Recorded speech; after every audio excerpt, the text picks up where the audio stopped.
चलिए जी, good morning. तो capital gain में आगे बढ़ते हैं।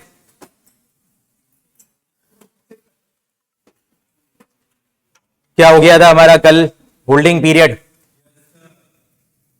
बात चल रही थी कि किसी भी एसेट का नेचर लॉन्ग है या शॉर्ट है, यह डिपेंड करता है उसके होल्डिंग पीरियड पे।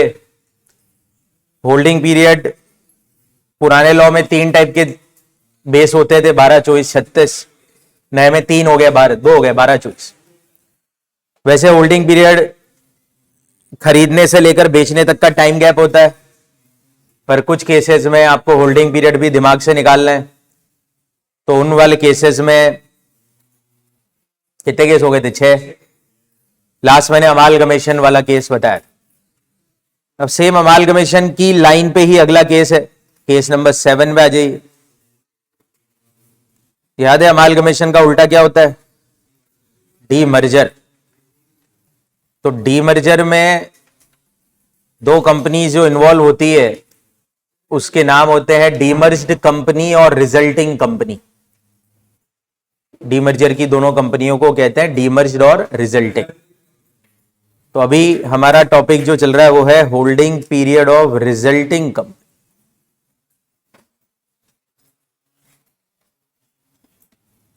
इसको मैं समझाता हूं पहले एग्जांपल से। ये हटा दूं क्या? अभी अब देखिए, इसका तो लाइव एग्जांपल देता हूं। मेरे पास आईटीसी लिमिटेड के शेयर्स हैं जो कि मैंने कितने साल पहले खरीदे हैं? 10 साल। तो 10 साल पहले मैंने आईटीसी लिमिटेड नामक कंपनी के शेयर खरीदे। आईटीसी आप जानते ही होंगे। अब क्या हुआ है, इस आईटीसी लिमिटेड का हो गया है डीमर्जर। दैट मींस क्या हुआ है, इस कंपनी का एक हिस्सा अलग हो जाएगा और एक नई कंपनी फॉर्म हो जाएगी। एक बिजनेस हो सकता है, ये मेरी जो आईटीसी लिमिटेड कंपनी है मल्टीपल बिजनेस चलाती है, उसमें से एक बिजनेस को अलग करके एक नई सेपरेट कंपनी फॉर्म करके उस पर अलग से ध्यान दिया जाए।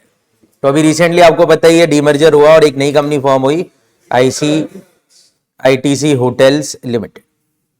अभी तो लिस्ट भी नहीं हुई है, कंपनी शायद होने वाली है। तो ये आईटीसी होटल्स लिमिटेड एक नई कंपनी है। टेक्निकल भाषा में अगर बोले तो इसे कहते हैं डीमर्ज्ड कंपनी, इसे कहते हैं रिजल्टिंग कंपनी। अब बहुत ही सिंपल सा क्वेश्चन है कि डीमर्जर के बाद मेरे कंपनी की शेयर्स की वैल्यू रहेगी कि नहीं रहेगी? मेरे पास तो इसके शेयर हैं। डीमर्जर के बाद ये कंपनी जिंदा बिल्कुल रहेगी, यहां पे खत्म नहीं होगी ये कंपनी। तो इसका मतलब मेरे पास जिस कंपनी के शेयर पड़े हैं उस कंपनी के शेयर की वैल्यू अभी भी है, पर टेक्निकली उसकी वैल्यू कम हो जाएगी, क्योंकि इसी में से ये कंपनी अलग होकर बनी है। तो जितना वैल्यू अनलॉकिंग इधर चला जाएगा, इधर हो जाएगा, उतना वैल्यू इसका अकॉर्डिंगली कम हो जाएगा। अब मेरा प्रश्न ये आता है कि अगर डीमर्जर के बाद मेरे पास डीमर्ज कंपनी के शेयर हैं, पर क्योंकि उसकी वैल्यू कम हो गई है, तो मेरे को कंपनसेशन कैसा मिलेगा? क्योंकि मेरा नुकसान हो रहा है आफ्टर डीमर्जर, तो मेरे शेयर का वैल्यू कम हो रहा है। तो सीधा सा बात है, मुझे रिजल्टिंग कंपनी के शेयर्स रिसीव हो जाएंगे। बोलिए क्या हो जाएंगे? वापस से बोलिए। जैसे अमालगमेटेड के वहां पे मिल जाते थे, यहां पे रिजल्टिंग के शेयर मिल जाएंगे। अब जो मुझे रिजल्टिंग कंपनी के शेयर रिसीव होंगे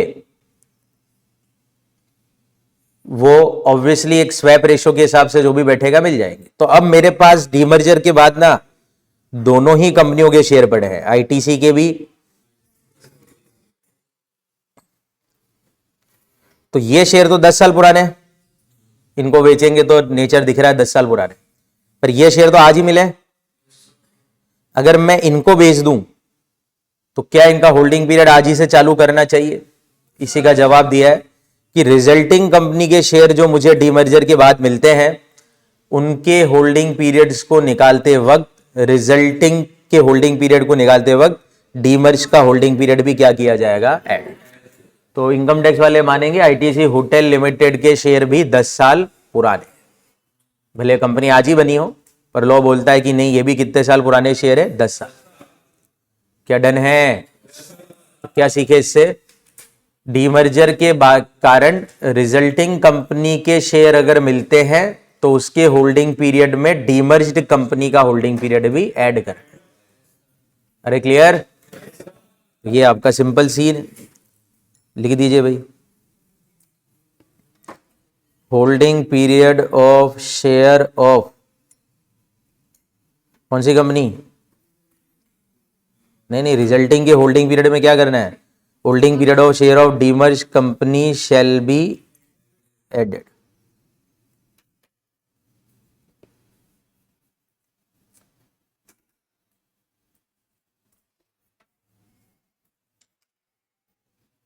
holding period of resulting company shall be added.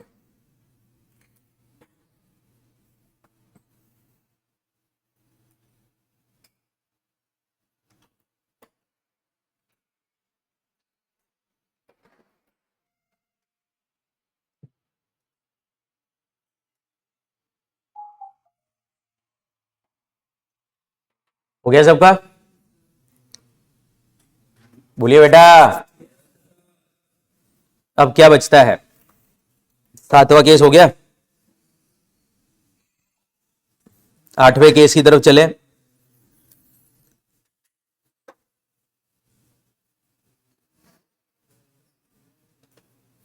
ये तो सिंपल ही है, 2 सिंपल केस लिखा देता हूं, यानी एक ही में लिखवा देता हूं। ये कन्वर्जन सुना है आपने? Conversion of debenture into shares या share into shares. Preference share भी तो कन्वर्ट हो सकते इक्विटी। तो सिंपल सा केस है, अगर मानिए मेरे पास किसी कंपनी के डिबेंचर है, 4 साल पहले खरीदे थे।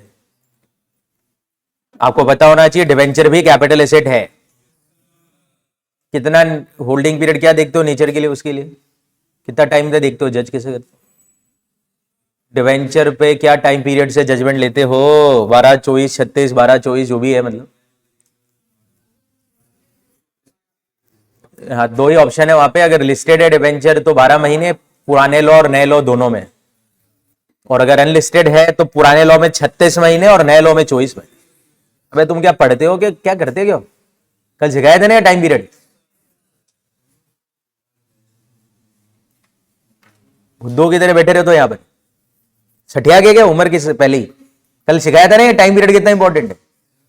फिर क्या इतना देर सोचते रहे तो भाई? तो अभी डिवेंचर है, कैपिटल एसेट है, 4 साल पहले खरीदे थे मैंने। अब कंपनी कन्वर्ट कर रही है इसको इक्विटी शेयर में। अब तो मेरे पास डिवेंचर के बदले में क्या आ जाएंगे? इक्विटी शेयर आ जाएंगे। तो प्रश्न ये आता है कि इक्विटी शेयर तो आज ही कन्वर्ट होके मिले। मान लो कि मैं 10 दिन बाद बेच दूं वो शेयर, अब डिवेंचर नहीं शेयर बिकेंगे। क्यों? डिवेंचर की जगह तो शेयर मिल गए मेरे को, तो अब शेयर बेच रहा हूं मैं 10 दिन बाद। तो क्या शेयर का होल्डिंग पीरियड 10 दिन का है कि 4 साल 10 दिन का है? हाँ, वो इक्विटी शेयर के होल्डिंग पीरियड को निकालते समय ओल्ड एसेट का होल्डिंग पीरियड भी क्या करना है? ऐड। ये लॉजिक प्रेफरेंस शेयर में भी है। 4 साल पहले प्रेफरेंस शेयर खरीदे थे,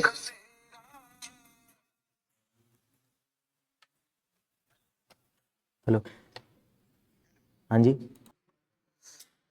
हाँ तो सेम लॉजिक उसमें भी है। तो आप लिख लीजिए इसको ना, ऐसा लिख दो, where equity share become the property by way of conversion of preference share into equity share oblique debenture into share भी लिख ही लो हाथ वाली, एक ही बात है, दोनों केस एक ही साथ लिख।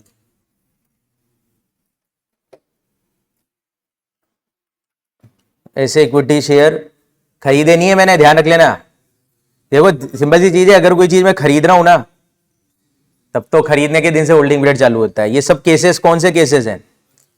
जहां पे मैं चीजों को खरीद नहीं रहा हूं, कहीं ना कहीं मेरे को मिल रहे हैं, या तो फ्री में मिल रहे हैं, जैसे बोनस शेयर हो गए। लिक्विडेशन वाले में शेयर खरीदे थे पर बिक नहीं पा रहे थे, कोई ना कोई तो प्रॉब्लम है इनमें सब।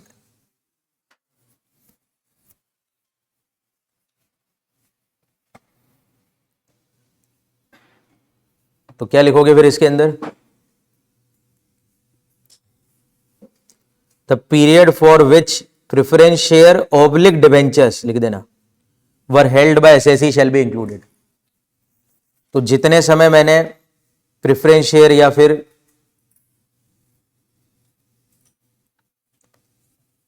डिवेंचर हेल्ड करे थे वो भी ऐड करूंगा।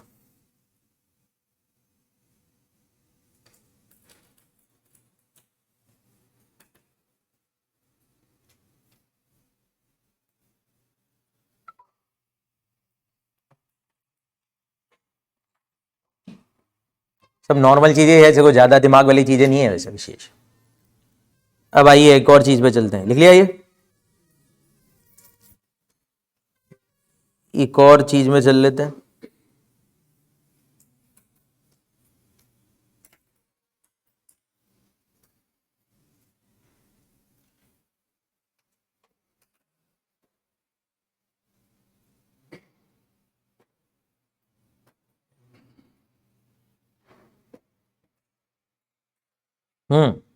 आपको याद है सेक्शन 28 क्या कहता है? 28 कौन कौन सी इनकम बीएनपी में टैक्सेबल है? उसमें याद है एक इनकम आती थी वो, हाँ, इन्वेंट्री को अगर मैं कैपिटल एसेट में कन्वर्ट कर लूंगा तो जिस दिन भी उसकी मार्केट वैल्यू होगी ना वो इनकम मानेंगे बीएनपी की। अरे वो याद करो बीवी का हार वाला एग्जांपल, एनिवर्सरी में बीवी को मैंने हार दिया अपनी दुकान से, तो कुछ याद आ रहा हो तो मैं उसी एग्जांपल को थोड़ा सा आगे बढ़ाता हूं। सपोज करें मैंने अपनी दुकान के लिए, दुकान है, ज्वेलरी की दुकान है, उस ज्वेलरी की दुकान में मैंने गोल्ड नेकलेस खरीदा 5 लाख रुपए का, तो टेक्निकली ये 5 लाख रुपया मेरा स्टॉक है दुकान का, दुकान के लिए खर्चा है, डिडक्शन मिल जाएगा बीएनपी में, परचेस बोल के ले लोगे आप। अगर बाई चांस ये माल बिक गया होगा तो सेल में इनकम में भी आ जाएगा, और अगर ये माल ईयर एंड में नहीं बिका होगा तो क्लोजिंग स्टॉक में इनकम में आ जाएगा।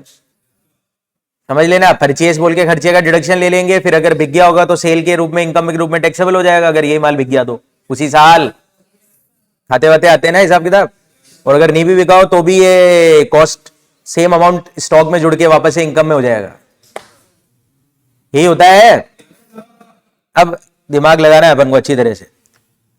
5 लाख का मैं ये ज्वेलरी लेके आया था दुकान में बेचने के इरादे से, फिर ये हार मैंने बीवी को गिफ्ट कर दिया। जब मैं बीवी को गिफ्ट करूंगा तो मैंने एक ट्रांजैक्शन कर लिया है, और वो क्या है, कन्वर्ट कर ली है अपनी इन्वेंट्री किसमें, आपको पता होना चाहिए ज्वेलरी कैपिटल एसेट होती है। तो जब मैं वो हार दुकान से घर पे ले आऊंगा तो वो कन्वर्जन हो जाएगा किसका किसमें, स्टॉक का कैपिटल एसेट में। और जब ऐसा होता है तो सेक्शन 28 बोलता है कि एफएमवी को बीएनपी की इनकम बनाना पड़ेगा। तो 5 लाख का हार लाया था, ये मेरी कॉस्ट है, इसका डिडक्शन लिया होगा मैंने, और कन्वर्जन करने दिन वाले दिन मान लीजिए एफएमवी कितनी हो गई, बढ़ गई 8 लाख, तो 8 लाख रुपए बीएनपी की क्या हो जाती है, इनकम। तो टेक्निकली 3 लाख रुपए की इनकम जनरेट हो जाती है, टैक्स लग जाता है। 3 लाख की इनकम ही जनरेट हुई, 8 लाख की नहीं हुई है, क्योंकि जितना खर्च करा था उसका छूट भी लिया है, तो 8 लाख रुपए। एक्चुअल में क्या होता है, 8 लाख रुपए का हार में किसी को बेचता तब तो इनकम होती, समझ में आता है। यहां पे दिक्कत यह है कि एक्चुअल में ये पैसे मेरे पास आए नहीं है, पैसे वैसे तो आए नहीं 8 लाख रुपए, फिर भी लॉ मानता है कि नहीं, convert into stock capital asset करा तो आपकी बीएनपी की इनकम है, 8 लाख रुपए हम इनकम में जोड़ देंगे। अरे बराबर है। तो मानिए ये हार मैं 4 साल पहले लेके आया था दुकान में बेचने के लिए, 4 साल से बिक नहीं रहा था, तो अब मैंने बीवी को टिका दिया, अरे एज ए गिफ्ट उसको दे दुआ के नक्की करा। तो अभी क्वेश्चन ये रेज होता है कि अब अगर मैंने ये हार बीवी को दे दिया तो ये कैपिटल एसेट बन गया। अब अगर बाद में बीवी इसको बेचे, ये हार भी बिक सकता है वापस से, तो जब बीवी इस हार को बेचेगी तो कैपिटल गेन हो जाएगा वापस। देखो ध्यान से, कन्वर्जन के घटना पे बीएनपी की इनकम होगी। बीएनपी में टैक्स किस बात पे लगा, बेचने पे हार के कन्वर्जन पे लगा, ट्रांजैक्शन कन्वर्जन का था, इस पे टैक्स लगाया बीएनपी के अंदर। फिर कन्वर्टेड चीज भी तो बिकेगी ना, कभी आगे मिले। तो अब जब बीवी मान लीजिए हार कभी बेच दे किसी को, तो बीवी ने क्या बेचा है, सीए बेचा है, कैपिटल एसेट बेचा, कैपिटल गेन का इनकम होगा। तो जब कैपिटल गेन का इनकम वाइफ निकालेगी बेचते वक्त इस हार के ऊपर, बोलो होल्डिंग पीरियड कब से चालू होगा, जिस दिन मैंने बीवी को हार दिया तब से होल्डिंग पीरियड गिने, यानी कन्वर्जन के दिन से, कि जब मैंने ओरिजिनली खरीदा था हार तब से गिने। क्योंकि ओरिजिनली खरीदा अलग दिन हो सकता है, कन्वर्जन का दिन अलग हो सकता है, तो होल्डिंग पीरियड स्टार्ट कब से करें, ये प्रॉब्लम। एंड तो उस दिन कर देंगे जिस दिन हार बेचा बीवी ने, स्टार्ट कब से करें, इसका जवाब है कन्वर्जन के दिन से स्टार्ट करना है होल्डिंग पीरियड कैपिटल एसेट का। क्या करना है, तो ये कौन सा केस हो गया भैया? केस नंबर 2, अगर इन्वेंट्री ऑफ बिजनेस कन्वर्ट की गई है कैपिटल एसेट में, तो इस केस में डेट ऑफ कन्वर्जन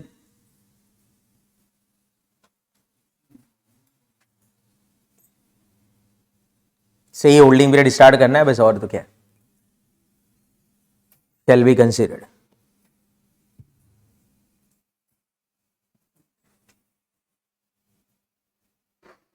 ध्यान रखना ये डबल इफेक्ट है ना, कन्वर्जन की घटना पर बीएनपी की इनकम हो गई, फिर कन्वर्टेड चीज को आगे कभी बेचूंगा तो कैपिटल गेन भी होगा।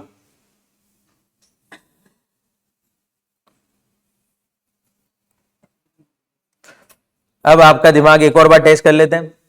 मेरी इलेक्ट्रॉनिक कंपनी है, इलेक्ट्रॉनिक दुकान है, गधा इलेक्ट्रॉनिक्स, गधा इलेक्ट्रॉनिक्स, गधा ही नाम है ना यार उसका, जेठालाल गधा है भाई, गधा थोड़ी ना। गधा इलेक्ट्रॉनिक्स है मेरी। क्या काम है मेरा पता ही है आपको, फिर तो देखा ही होगा आपने, वो तो क्या नाम है, तारक मेहता। तो अभी गधा इलेक्ट्रॉनिक्स इलेक्ट्रॉनिक शॉप है मेरी, घर पे 2 एसी का जरूरत है मेरे को, तो बाजार से 2 एसी खरीद के लाऊं कि दुकान से ले जाऊं? काम ही मेरा है तो दुकान ही, तो दुकान से ले जाऊंगा। अब बताओ, मैं जो 2 एसी दुकान में लाया था बेचने के इरादे से, उसमें से अब मैं 2 एसी घर पे ले गया, इंस्टॉल कर दिए, तो इस घटना को क्या कहते हैं? Conversion of stock into capital asset.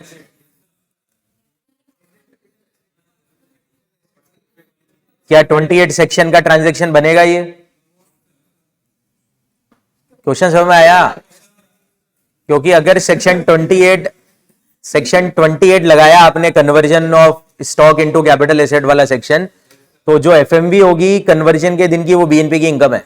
तो मानिए मैं एसी लाया था 50,000 में, लाया था, कॉस्ट 1 लाख रुपए में अगर लाया, और कन्वर्जन के दिन एफएमवी 1.5 लाख है, तो 1.5 लाख रुपए बीएनपी की इनकम मानी जाएगी।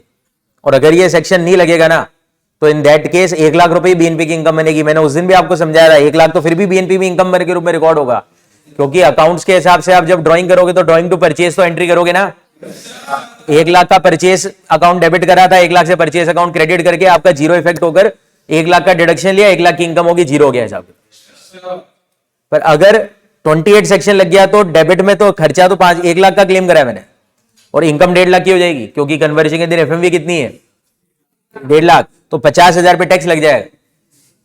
अगर सेक्शन 28 लगेगा तो इनकम जनरेट होगी, 28 नहीं लगेगा तो एफएमवी को इनकम नहीं मानते। तो अब 28 लगेगा कि नहीं लगेगा ये जज करने का है मेरे को, तो आप जज करिए और बताइए 28 सेक्शन लगेगा इस घटना पे कि नहीं लगेगा? नहीं लगेगा। हर चीज जो दुकान से घर ले जाता हूं वो 28 में नहीं आती है, यहीं पे खेलना था आपको। अभी 28 कब लगता है? जब इन्वेंट्री किसमें कन्वर्ट हो? Capital asset. क्या एसी जब घर पे ले जाए जाएंगे तो वो कैपिटल एसेट बनेंगे? पहले ये सोचो आप, नहीं बनेंगे। एसी जो घर पे लगा होता है तो पर्सनल इफेक्ट होता है, और पर्सनल इफेक्ट तो कैपिटल एसेट होता ही नहीं है। तो जब मैं दुकान से एसी घर पे ले जाऊंगा तो सेक्शन 28 एप्लीकेबल नहीं होगी, और जब एसी आगे बेचेंगे तो कैपिटल गेन भी एप्लीकेबल नहीं होगी। पर जब हार की बात हो जाती है, वो ज्वेलरी वाला, इसलिए मैं ज्वेलरी से एग्जांपल दे रहा था शुरुआत से। जब मैं दुकान से हार घर पे ले जाता हूं तो 28 भी लगता है, और फिर हार को जब आगे बेचते हैं तो कैपिटल गेन भी लगता है। क्योंकि हार जब दुकान से घर ले गए तो 28 क्यों लग गया? क्योंकि इन्वेंट्री कैपिटल एसेट बन गई। क्या बन गई बताइए? कैसे बन गई कैपिटल एसेट? क्योंकि ज्वेलरी से कैपिटल एसेट। बोलो ना।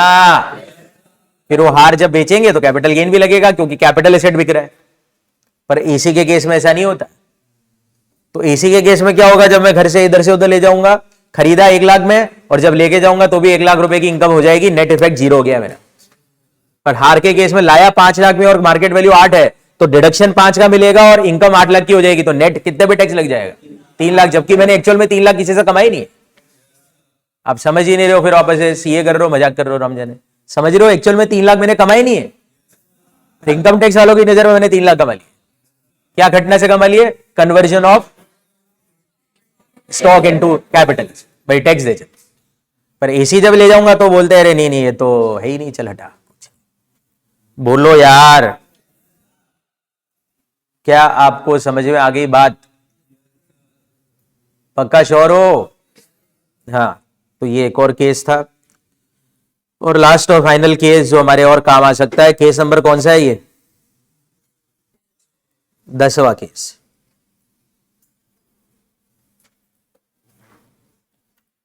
asset acquire under section 49(1).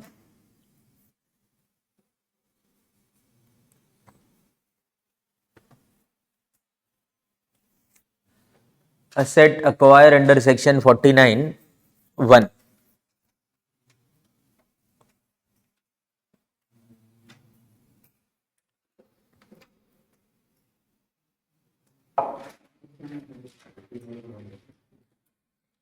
अब ध्यान से सुनो, अब क्या बोल रहा है ये? ऐसी एसेट का होल्डिंग पीरियड निकालने का तरीका जो मैंने कौन से सेक्शन में खरीदी हुई है? 49 सबसेक्शन 1 में खरीदी। क्या बोल रहा है यार? तुमको क्या मेरी आवाज भी नहीं सुनाई देती क्या? 99 तो मैंने बोला ही नहीं वर्ड ही। 49(1). अब सुनिए कौन सी एसेट को 49(1 कहते हैं, पहले उसके एग्जाम्पल पे आइए जल्दी से। किस पे एग्जाम्पल दें अब? चलो लाठी सर। लाठी सर ने 2 किलो ज्वेलरी,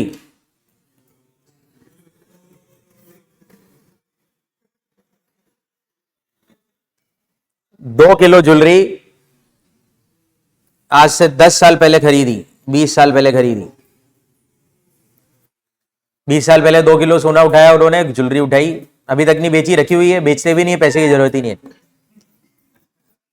अब 2 किलो ज्वेलरी उनके पास है, 20 साल से पड़ी हुई है, जब तक जिंदा रहेंगे तब तक बेचेंगे भी नहीं, ये भी अपन को बताइए। पर सत्य यह है दुनिया का कि हर इंसान को जाना पड़ता है। नहीं तो वो तो सत्य है ना, उसमें तो कौन एग्जाम्पल में तो कुछ क्या कर सकते हैं? कुछ नहीं कर सकते, वो तो जाना तो तय है। तो जब जाएंगे दुनिया से तो ये 2 किलो सोना कहां जाए? 2 किलो सोना के बाद तो हजारों चीजें, मैं तो एक 2 किलो सोने की एग्जाम्पल में बात करूं। तो क्वेश्चन ये है कि 2 किलो सोना कहां जाएगा?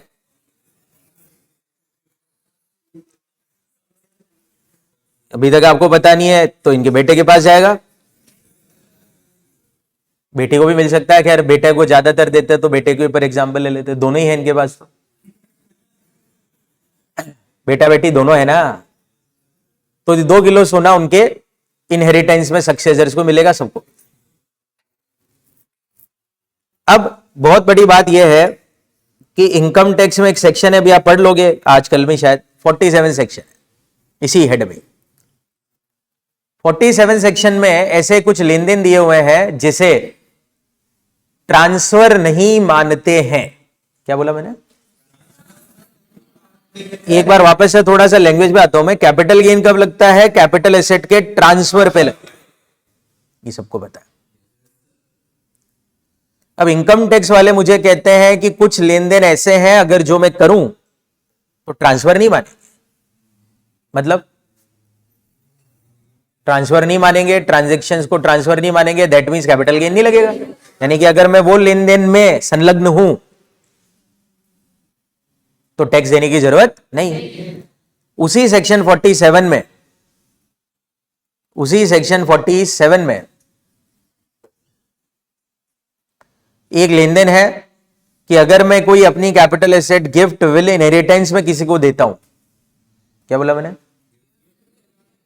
गिफ्ट विल इनहेरिटेंस में किसी को देता हूं तो इसे ट्रांसफर नहीं माना जाता, कोई टैक्स नहीं लगेगा। ये 47 में लिखा हुआ है। यहां तक क्लियर है? तो अब बड़ा इंटरेस्टिंग केस है, लाठी सर के पीओवी से सोच रहा हूं मैं, थोड़ा सा ध्यान से सुनो। मैंने 20 साल पहले 2 किलो ज्वेलरी खरीदी और मैं ये ज्वेलरी अपने बेटे को इनहेरिटेंस में दे रहा हूं, गिफ्ट विल इनहेरिटेंस में दे रहा हूं ना। तो ये ज्वेलरी देते समय मेरे को कोई टैक्स देने की जरूरत है ही नहीं। देखा जाए तो ये ट्रांसफर तो है, मेरी ज्वेलरी अब मैं अपने बेटे को दे रहा हूं, transfer by 1% to another person. मैंने 10 बार बोला कैपिटल गेन बेचने पे नहीं है, ट्रांसफर पे है। ट्रांसफर्ड वर्ड काफी बड़ा हो सकता है, वो भी अपन सीखेंगे ट्रांसफर में क्या क्या आ सकता है। तो ट्रांसफर तो हुआ है कैपिटल एसेट मेरी तरफ से मेरे बेटे को, लाठी सर का पीओवी है ना, ध्यान रखना। पर मेरे को कोई टैक्स देने की जरूरत नहीं, मेरे ऊपर 47 सेक्शन लग गया, क्योंकि मेरा लेन देन ऐसा लेन देन है जिसे लॉ ट्रांसफर मानता ही नहीं। चलो यहां तक समझ में आ गया मेरे को। पर मैं तो 49(1) की बातें कर रहा हूं, 47 के ऊपर क्यों आ गया? अभी उसके ऊपर बात करते हैं। अब यहां तक का लेन देन हो गया, यानी कि 2 किलो सोना लाठी सर से उनके बेटे के पास पहुंच गया, बिना क्या दिए हुए? टैक्स दिए हुए। बिना क्या दिए हुए? अबे तू हाथ नीचे कर ले।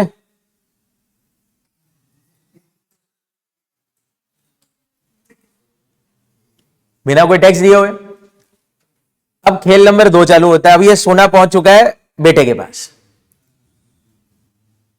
मैंने कल भी कहा था कि जितना सोना बचाना है बचा लो, कोई ना कोई तो आके भेज देगा। अब बेटे के पास जैसे ये सोना पहुंचा, उसको तो लगा भैया ठीक है, पापा तो बचा बचा के चले गए, मैं तो एंजॉय करूंगा। अब उसने पिताजी का 2 किलो सोना मिलने के 10 दिन के अंदर ही सेल कर दिया। 10 दिन बाद बेटे ने बेच दिया। अब बेटे का पीओवी चल रहा है। अरे बेटे के पीओवी से सोचना चालू कर रहा हूं, पिताजी तो दे के सोना निकल गए, बात खत्म, कोई टैक्स भी नहीं दिया। पिताजी फ्री हो गए ना, दुनिया से भी फ्री कर दिया मैंने और टैक्स के दायरे से भी फ्री हो गए, दोनों तरफ से फ्री हो गए। अभी बेटे के पास सोना पहुंच चुका, बेटे ने बेच दिया 10 दिन बाद। तो बेटे ने जब बेचा, बेटा तो टैक्स देगा, कैपिटल गेन की इनकम होगी उसकी तो। पर बेटे के दिमाग में भी बहुत सारे प्रश्न आने लग जाएंगे। क्या ये बेटे ने सोना खरीदा है कि मिला है? इसको बोल सकता हूं प्रीवियस ओनर से मिला है विदाउट पेइंग एनी मनी। और प्रीवियस ओनर ऐसा ओनर है जिसने देते समय कोई टैक्स नहीं दिया, यानी प्रीवियस ओनर पे 47 सेक्शन लगा है, पिताजी पे 47 सेक्शन लगा है। तो वो एसेट जो मुझे प्रीवियस ओनर से मिल रही है, मैं बेटा बन के बोल रहा हूं ना, वो एसेट जो मुझे प्रीवियस ओनर से मिलती है और प्रीवियस ओनर टैक्स नहीं देता है 47 सेक्शन के कारण, तो वो एसेट मेरे लिए 49(1) की एसेट कहलाती है। बोलो क्या कहलाती है जल्दी से? तो जो बेटा है उसके हिसाब से ये एसेट, ये जो 2 किलो सोना, ये कौन सा सोना है? 49(1) का एसेट। बेटा बोलेगा ये 49(1) की एसेट है। क्या बोलेगा बताइए? कौन सी एसेट होती है 49(1) की? Receive from previous owner without paying any money. ऐसा याद रख सकते हो भैया? बोलो। अब लॉ आगे ये कहता है कि 49(1) की जो एसेट है ना, जब उसका क्या निकाला जाए, तो जब बेटा इस 49(1) की इस ज्वेलरी की होल्डिंग पीरियड निकालेगा, तो वो प्रीवियस ओनर का होल्डिंग पीरियड भी इसमें ऐड करेगा। तो ये बेटे ने 10 दिन बाद नहीं बेचा है सोना, 20 साल 10 दिन बाद बेचा है। बोलो कितने साल? 10 बाद। क्योंकि ये होल्डिंग पीरियड ऐसी एसेट का निकाला गया है जो 49(1) की है, और उसके होल्डिंग पीरियड में प्रीवियस ओनर का होल्डिंग पीरियड भी ऐड किया जाएगा। बोलो क्या किया जाएगा? ऐड किया जाएगा। तो ये आपका 49(1) का केस है। तो इसमें क्या लिखना है? Holding period of previous owner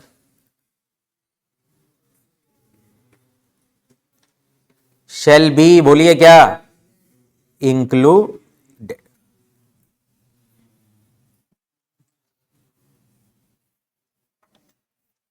अबे तू पीछे भी जाके बैठेगा तो भी तेरे को स्टार्ट करना है, आजा। तो आगे बैठ जाया करना।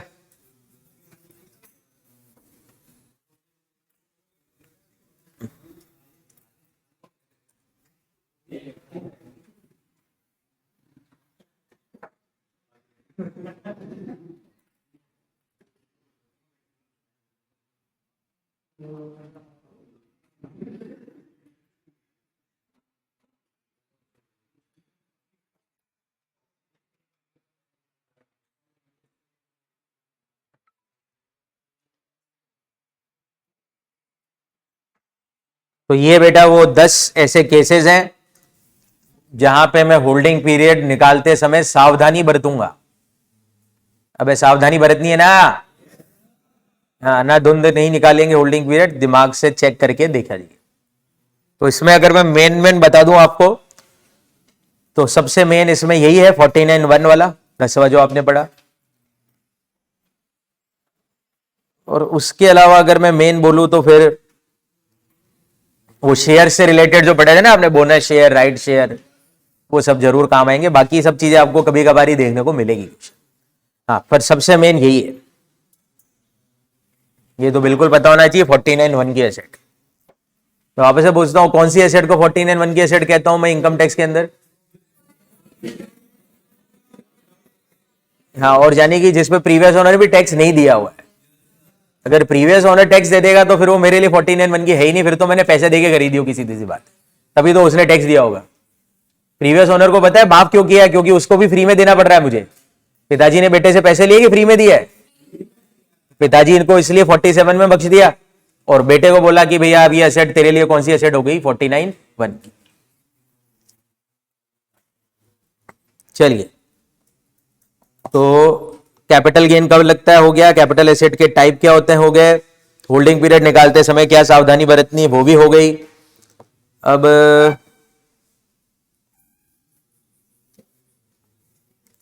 अगला भी एक थ्योरेटिकल टॉपिक पढ़ लेते हैं। किस बात पे लगता है कैपिटल गेन, बताइए? ट्रांसफर पे। तो ट्रांसफर का मतलब क्या होता है? केवल क्या असेट को बेचना ट्रांसफर है कि बहुत कुछ ट्रांसफर में आ सकता है? तो साफ दिख रहा है आपको, ट्रांसफर का शब्द काफी ज्यादा बड़ा है। सेक्शन 2 सबसेक्शन 47 लिखिए, मीनिंग ऑफ ट्रांसफर। अगली हेडिंग बनाइए ना, मीनिंग ऑफ ट्रांसफर। वापस से बोलता हूं, कोई पूछेगा कैपिटल गेन कब लगता है तो क्या बोलोगे? कैपिटल एसेट बेचने पे कि कैपिटल एसेट के ट्रांसफर पे? हाँ, सेल और ट्रांसफर में बहुत फर्क है। सेल तो केवल एक तरीका है ट्रांसफर।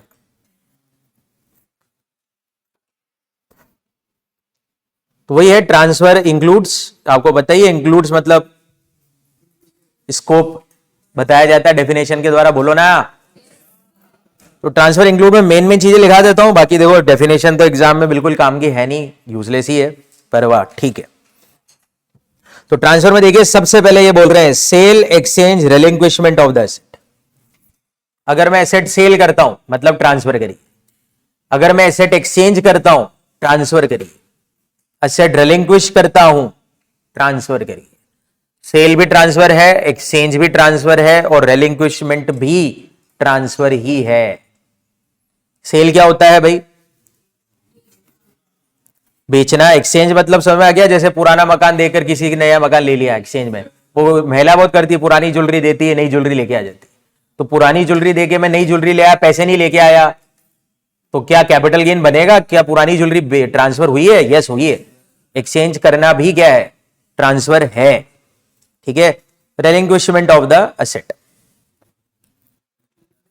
रिलिंक्विशमेंट मतलब होता है जैसे डिस्ट्रक्शन टाइप कुछ, जैसे आग, मेरी एसेट डिस्ट्रॉय हो गई आग से, भूकंप से, तो इसे भी ट्रांसफर बोल सकते हैं, इसमें भी टैक्स लग सकता है।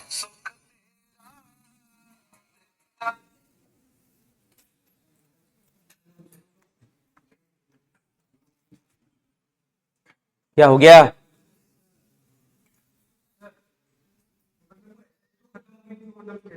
अरे यार सब आ जाएगा ना यार, खत्म हो गई तो क्या हो गया रे भैया? इंसान भी खत्म हो जाता है तो भी उसका नाम तो जिंदा रहता है ना। बस एसेट भी खत्म हो जाएगी तो भी पैसा मिल सकता है, क्यों नहीं मिल सकता? क्यों परेशान करते हैं यार।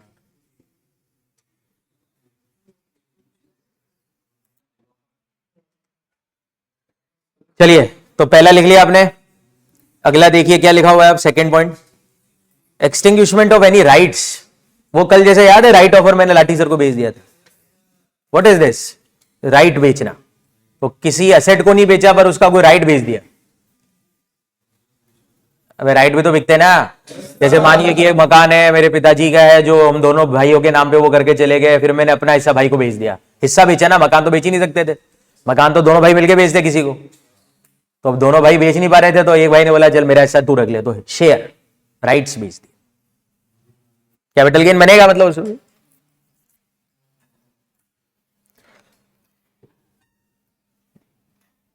ठीक है ना, ऐसा यानी कि समझ आ रहा है स्कोप क्या है। सर मैंने अपनी कैपिटल एसेट ना बेची नहीं, एक्सचेंज करी, तो ये ट्रांसफर है भाई। सर मैंने अपनी कैपिटल एसेट का ना राइट दिया, केवल एसेट नहीं बेची पूरी की पूरी, तो ये ट्रांसफर। ऐसा लॉजिक है ना, तो ट्रांसफर है तो कैपिटल गेन बन सकता है, दैट्स इट। कंपल्सरी एक्विजिशन अगला चीज, ये तो आपने सुना ही होगा, वो सरकार कंपल्सरी एक्विजिशन कर लेती है, जैसे वो क्या बोलते हैं वो अतिक्रमण। जैसे अब कोई सरकार को 8 लेन बनानी है और मेरा प्लॉट आ रहा है उधर की साइड में, कोई गांव कस्बे में, उधर 8 लेन बना रही है सरकार, 6 लेन 8 लेन रोड बना रही है, तो अब सरकार हाईवे बना रही है, तो मेरा प्लॉट आएगा तो ऐसा थोड़ी ना कि यार इसका प्लॉट है छोड़ दो चलो हाईवे काट लेते हैं। वो जितनी भी जमीनें अगर सरकार को चाहिए वो सरकार कंपल्सरी एक्वायर कर लेती। क्या कर लेती बताइए? Compulsory acquisition. ठीक है, तो इस प्रकार की घटना पे भी कैपिटल गेन बनेगा, ये भी ट्रांसफर ही है। अब देखो अगली चीज,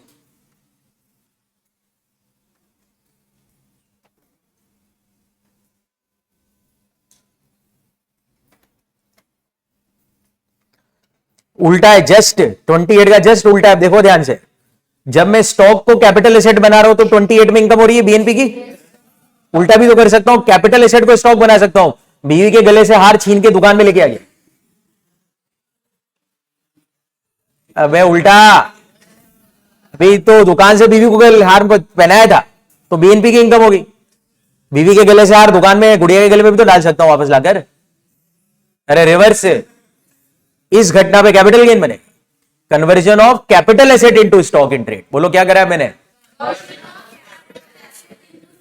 कैपिटल एसेट इनटू स्टॉक। तो ये भी धन है, रिवर्स ट्रांजैक्शन है। एक बार आपस से बोल दो, एक बार थोड़ा सा बोल देता हूं, मेरे पीछे रिपीट कर देना। अगर मैं स्टॉक को कैपिटल एसेट बनाता हूं तो बीएनपी की इनकम होगी, और अगर कैपिटल एसेट को स्टॉक बनाता हूं तो कैपिटल गेन की इनकम होगी। बोलो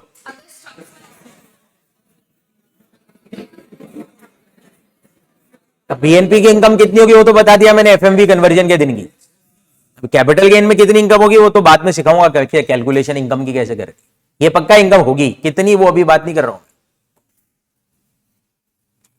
अब मैंने 10 बार ही बोल दिया, अगर मेरे पास जीरो कूपन बॉन्ड है और वो क्या हो जाते हैं रिडीम, तो कैपिटल गेन की इनकम होगी। बोल दिया था मैंने, तो maturity of zero coupon bond भी कैपिटल गेन के दायरे में ही आएगा। ठीक है, बहुत है, हो गया ऐसा, बताओ।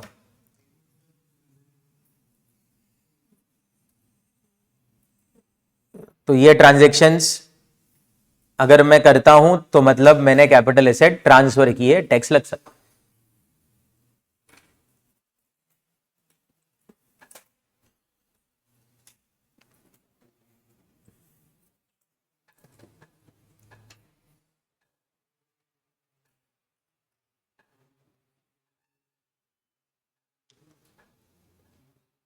हो गया।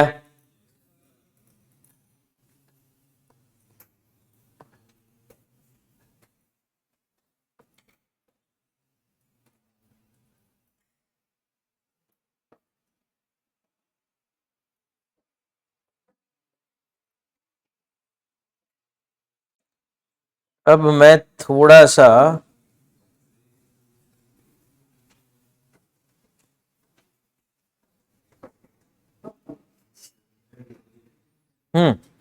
अब आइए थोड़ा सा प्रैक्टिकल बात कर लेते हैं।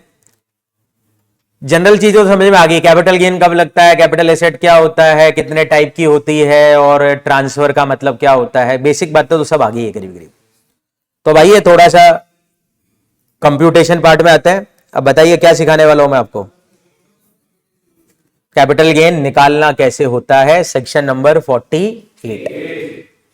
तो मैं शुरुआत से कहता जा रहा हूं कि डेप्रीशिएबल एसेट कैपिटल एसेट होती है और उसके कैपिटल गेन की कंप्यूटेशन का सेक्शन 50। वो शॉर्ट टर्म कैपिटल गेन आता है, ब्लॉक खत्म हो जाए या वैल्यू खत्म हो जाए, याद है। पर डेप्रीशिएबल एसेट के अलावा जो भी कैपिटल एसेट है, जब मैं उसका कैपिटल गेन निकालूंगा तो कंप्यूटेशन का सेक्शन 48। अरे क्लियर है? तो जैसे मैंने ज्वेलरी बेची, अब ज्वेलरी बेचने पे कैपिटल गेन निकालना है तो 48 सेक्शन। डेप्रीशिएबल एसेट के अलावा जो भी एसेट है सब पे 48। तो जनरल तरीका यही है जो मैं सिखाने वाला हूं। 50 तो यूनिक हो गया, जो यूनिक केस में लग रहा है क्या केस है वो, डेप्रीशिएबल एसेट का कैपिटल गेन। बोलो ठीक है, इक्का दुक्का और जगह यूनिक कैलकुलेशन आएगी, बाकी 48 मेन तरीका है कैलकुलेशन ऑफ कैपिटल गेन। इसकी कैलकुलेशन में जाऊं उससे पहले मैं ऑलरेडी 3 हेड की कैलकुलेशन जानता हूं, क्या क्या करता था मैं उसमें। सैलरी का तरीका क्या था, मैं पहले ग्रॉस सैलरी निकालता था, सारी कमाई को जोड़कर उसमें से डिडक्शंस लेता था, टैक्सेबल सैलरी आ जाती थी। एचपी में मैं पहले जीएवी निकालता था, फिर एनएवी निकालता था, डिडक्शन लेता था, इनकम आ जाती। एक major idea.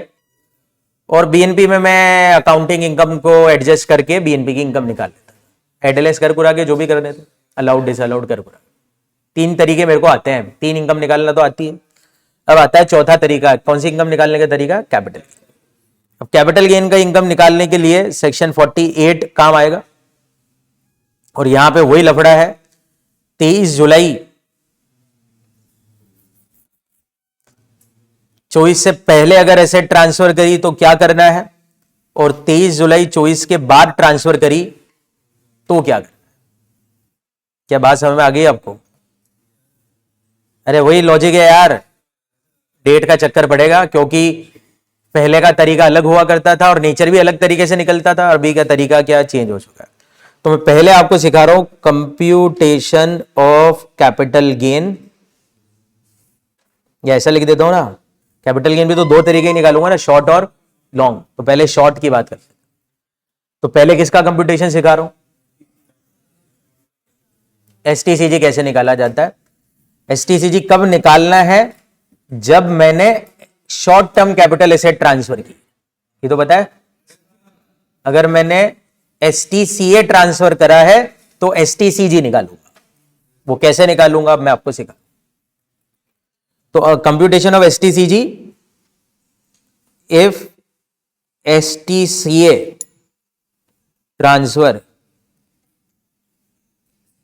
Before 23 July 20, what is the full form of STCA. ठीक है, 23 जुलाई 24 के पहले अगर मैंने कोई short term capital asset transfer करी तो एसटीसीजी कंप्यूटेशन का तरीका। करूं स्टार्ट, हेडिंग क्लियर है? इसको मैं फर्स्ट पॉइंट बता देता हूं,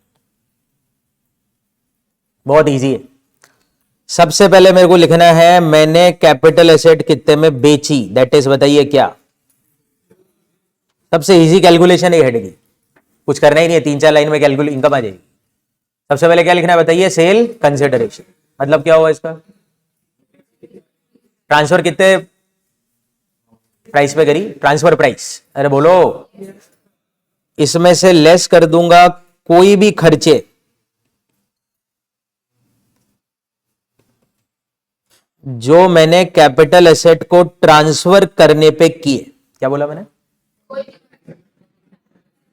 जैसे मैंने मकान बेचा तो उसको बेचने के लिए मैंने एक ब्रोकर को ब्रोकरेज दी, तो खर्चे, ट्रांसफर के खर्चे। अरे क्लियर है, ये माइनस कर दूंगा अगर करे है तो, नहीं करे तो बात ही खत्म। ये जो बचेगा ये मेरी कैपिटल एसेट की है नेट सेल कंसिडरेशन। क्या गया मेरे कैपिटल एसेट का, नेट सेल कंसिडरेशन आ गया। बस अब सिंपल है, ये मेरी नेट सेल प्राइस है, इसमें से मैं अपनी कैपिटल एसेट का क्या माइनस कर दूंगा, कॉस्ट। कॉस्ट अलग है, एक्सपेंस अलग है, फर्क समझ लेना पहले तो। मैंने 10 लाख में मकान खरीदा, 12 लाख में बेचा, तो 12 लाख सेल प्राइस है, 1000 रुपए दलाली दी तो 12 लाख माइनस 1000, फिर कॉस्ट 10 लाख है तो 10 लाख बाद में आएगा। तो कॉस्ट ऑफ एक्विजिशन, एक्विजिशन मतलब कितने में खरीदा, अक्वायर करी एसेट कितने रुपए में, कॉस्ट निकालने के लिए वही परचेज प्राइस प्लस खर्चे वर्चे जो भी जुड़ते हैं, कॉस्ट निकालने का वही फॉर्मूला 43(1) वाली, एसेट की कॉस्ट माइनस कर दी। परचेज प्राइस नहीं, कॉस्ट। 10 बार बोल दिया, परचेज प्राइस अलग हो सकती है, कॉस्ट अलग होती है। डेप्रीसिएशन में भी ब्लॉक में क्या जुड़ता है, कॉस्ट है ना, वर्ड पे खेल ध्यान रखना चाहिए। ये तो आपको पता होना चाहिए, कॉस्ट के तो आप ज्ञाता है, किताब लिख रहे होगे आप कॉस्ट में तो ऐसे भी। तो कॉस्ट ऑफ एक्विजिशन, और एक और कॉस्ट माइनस करनी है, इसका नाम मैं अलग रख रहा हूं, कॉस्ट ऑफ इंप्रूवमेंट। 2 कॉस्ट घटाई, बोलो एक दोनों के नाम। जितने रुपए में मैंने कैपिटल एसेट अक्वायर करी फर्स्ट टाइम, वो कॉस्ट ऑफ एक्विजिशन है फर्स्ट टाइम। क्लियर? मेरे शब्द सुन रहे हो? नहीं सुन रहे हो तो ये तो वैसे ही पब्लिक पड़ा हुआ है, अब तो कर भी देख लेना आप। जितने में अक्वायर करी, अक्वायर करने के बाद मैंने जो और पैसे लगाए बाद में, वो है इंप्रूवमेंट। अबे मकान खरीदा पहले 2 लाख का, फिर उसके ऊपर 2 लाख और खर्च करके एक और फ्लोर बनवाया, तो 2 लाख सीओए है और 2 लाख सीओआई है। 4 लाख पूरे माइनस करूंगा, पर दोनों का नाम अलग अलग रखना है, सीओए सीओआई। आ गया? 2 लाख का मकान खरीद के पुताई करवाई, बाद में पुताई होताई की बात नहीं कर रहा हूं मैं, रेवेन्यू नहीं, कॉस्ट इंप्रूवमेंट मतलब कैपिटल नेचर के खर्च। अभी जैसे अभी बुलाटी सर ने पूरी बिल्डिंग की पुताई करी, वो तो रेवेन्यू नेचर की रिपेयर है, वो तो बीएनपी में वैसे भी 30-31 में अलाउड है। पर जब आप आए नहीं थे ना, उससे पहले ये इंस्टीट्यूट में 2 फ्लोर अभी रिसेंटली बने इनके, पहले नहीं थे, अभी एक्सटेंशन हुआ है। ये सब खर्चा क्या है? इंप्रूवमेंट है टेक्निकली। खैर ये वाली एसेट को आप सीओआई मत बोलना, क्योंकि ये तो ब्लॉक में जाके ऐड हो जाएगी, ये तो कॉस्ट डेप्रिसिएशन मिलेगा ना इसमें तो। पर अगर ये रहने का मकान हो तो फिर तो रहने का मकान तो डेप्रिसिएबल एसेट नहीं है ना, उस मकान को बेचने पे कैपिटल गेन 48 से निकलेगा। नहीं समझ रहे हो आप यार? अरे इस बिल्डिंग के बेचने का कैपिटल गेन तो 50 में जाएगा, फिर जिस मकान में मैं रहता हूं उसको बेचने पे तो कैपिटल गेन 48 में आएगा ना। तो जब मैं वहां पे इंप्रूवमेंट, जो भी तो इंप्रूवमेंट करा तो वो भी लेस करना है, बस आ गया आंसर। जो बचा उससे बोलते हैं, बताइए क्या? शॉर्ट टर्म कैपिटल गेन, जो मेरी टैक्सेबल इनकम है। लॉस आ जाए तो नेगेटिव आ जाएगा, वो तो जो भी किस्मत में मेरी। लिखिए फॉर्मूला।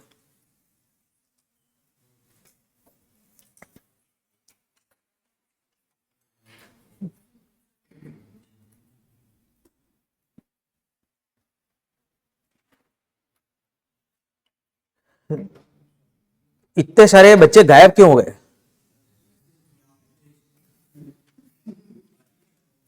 सावे चल रहे हैं क्या? बोल रहे हैं तेरे हिसाब से शादी में गए क्या वो दोनों? पोर्ट प्ले चले गए? वो तो हो गया ना शायद।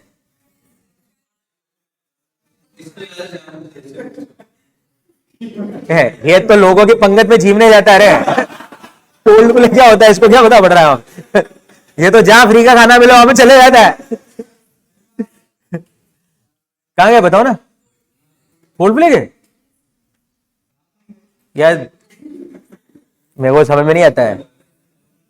मैं उसमें गया था ना, दलजीत के कॉन्सर्ट में गया था ना, इंदौर गया था मैं, दिलजीत दोसांझ के। मेरे को जो समझ में आता है उसी के जाऊंगा ना यार। मिल रहा है वो मेरे से। अरे यार फिर तुम्हारी देखो, हमारे पास, मेरी बात तो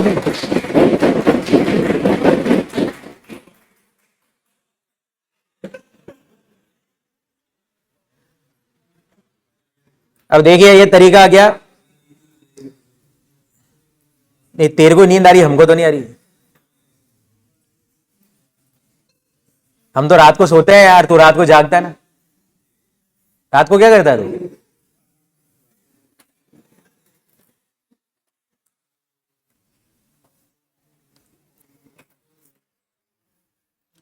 खुशखबरी सुन लीजिए अभी। ये जो एसटीसीजी कंप्यूटेशन का तरीका है ना, ऑन और आफ्टर 23 जुलाई 24 भी यही है। मतलब क्या हो रहा है कि पुराने और नए लॉ के अंदर किसके कंप्यूटेशन के तरीके को चेंज किया गया है? Long term capital.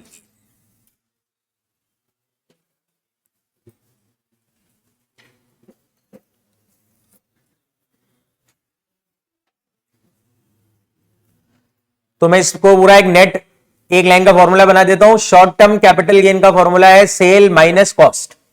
बोलिए क्या फॉर्मूला? हाँ वो बेचेंगे, बाकी की चीजें वैसे भी भरने में आ जाएगी जो भी है। बाकी अल्टीमेटली तो कुछ ही नहीं कर रहा हूं मैं। मैंने 10 लाख का प्लॉट खरीदा, 12 लाख में बेचा, तो 2 लाख का शॉर्ट टर्म कैपिटल गेन है और क्या। अरे यही तो है आंसर है। ओरली ओरली इनकम आ जाती है, सिंपल है, कुछ ज्यादा करना नहीं।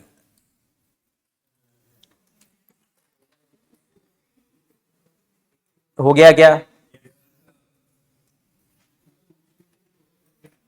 पक्का पीछे से। अब आइए,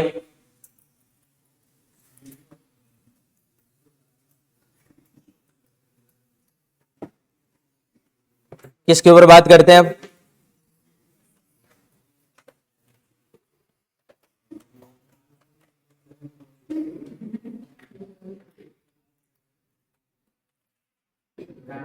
computation of long term capital gains.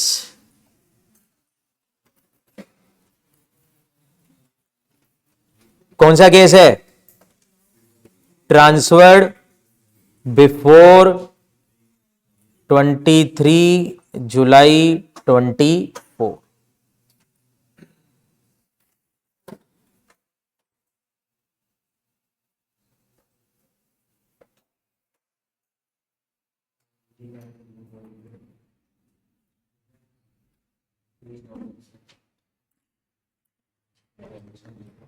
Transferred before 23 जुलाई 24। अब सुनिए, पुराने लॉ में क्या होता था, मैं इसको पुराना लॉ बोल दूं?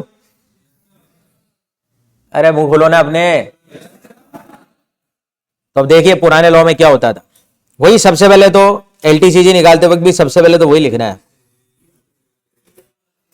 अब समझाने की जरूरत तो है ही नहीं। माइनस वही एक्सपेंसेस ऑन ट्रांसफर, वही आ जाएगा नेट सेल कंसिडर।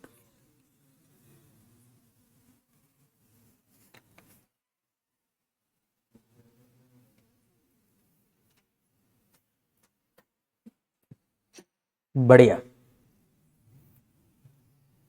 बढ़िया से याद आया। ये टेस्ट कब है बीएनपी का? अगले सैटरडे। आज किसका था?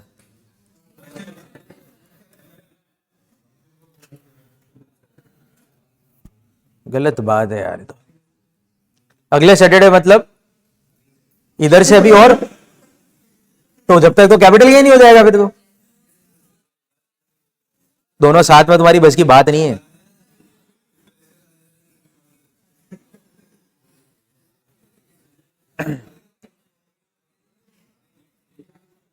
अभी के लिए आ जाइए आप। अब देखिए क्या होता है, पुराने लॉ में क्या होता था। जब मैं शॉर्ट टर्म कैपिटल गेन निकालता हूं तो कॉस्ट माइनस कर देता हूं बेटा। लॉन्ग टर्म कैपिटल गेन जब मैं निकालूंगा ना, तो बस फर्क यह है कि पहले मेरे को बोलते थे लॉन्ग टर्म कैपिटल गेन निकालते समय आप माइनस करो इंडेक्स कॉस्ट ऑफ एक्विजिशन। ये है डिफरेंस। कॉस्ट की जगह इंडेक्स कॉस्ट घटानी है, और इसी तरह से इंडेक्स कॉस्ट ऑफ इंप्रूव, और ये दोनों का डिफरेंस करके जो नंबर था वो था long term capital gains. Listen carefully, आप लिख लीजिए पहले, तो लिखा पड़ी कंप्लीट। तो सिंपल तरीका था, एसटीसीजी निकालना है तो सेल माइनस कॉस्ट, और एलटीसीजी निकालना है तो सेल माइनस इंडेक्स कॉस्ट। ठीक है क्या? अब इंडेक्स कॉस्ट क्या होती थी भाई, पहले सुन लीजिए। आपने सभी ने इंडेक्स नंबर्स पढ़े होंगे। इंडेक्स नंबर क्या बताते हैं?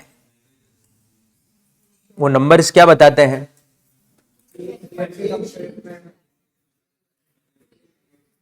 वो एक्चुअल में बेस ईयर, करंट ईयर को बेस ईयर से कंपेयर कर। बेस ईयर का नंबर 100 ही होता है, आपको पता ही होगा, कुछ तो पढ़ा होगा जीवन में। फिर वो आप करंट ईयर में, ज्यादातर इन्फ्लेशन को मेजर करने में तो बहुत काम आता है। कोई चीज 100 रुपए की थी तो आज वही चीज जो 10 साल पहले 100 रुपए की थी वो आज कितने की हो चुकी है? ऑब्वियसली 100 की नहीं है। वो तो आप एफए में भी सीख गए होगे कि रुपए की वैल्यू लगातार, परचेजिंग पावर कम हो जाती है। किसके कारण? इन्फ्लेशन के कारण। अब वो मम्मी पापा के जमाने में 10,000 रुपये महीना भी बहुत होता था, अभी लाख रुपए महीना भी कमाओ तो शॉर्ट पड़ता है, और दिल्ली मुंबई में चले जाओ तो 5 लाख रुपए महीना कमाने वाले भी गरीब ही है, क्योंकि महंगाई बहुत है।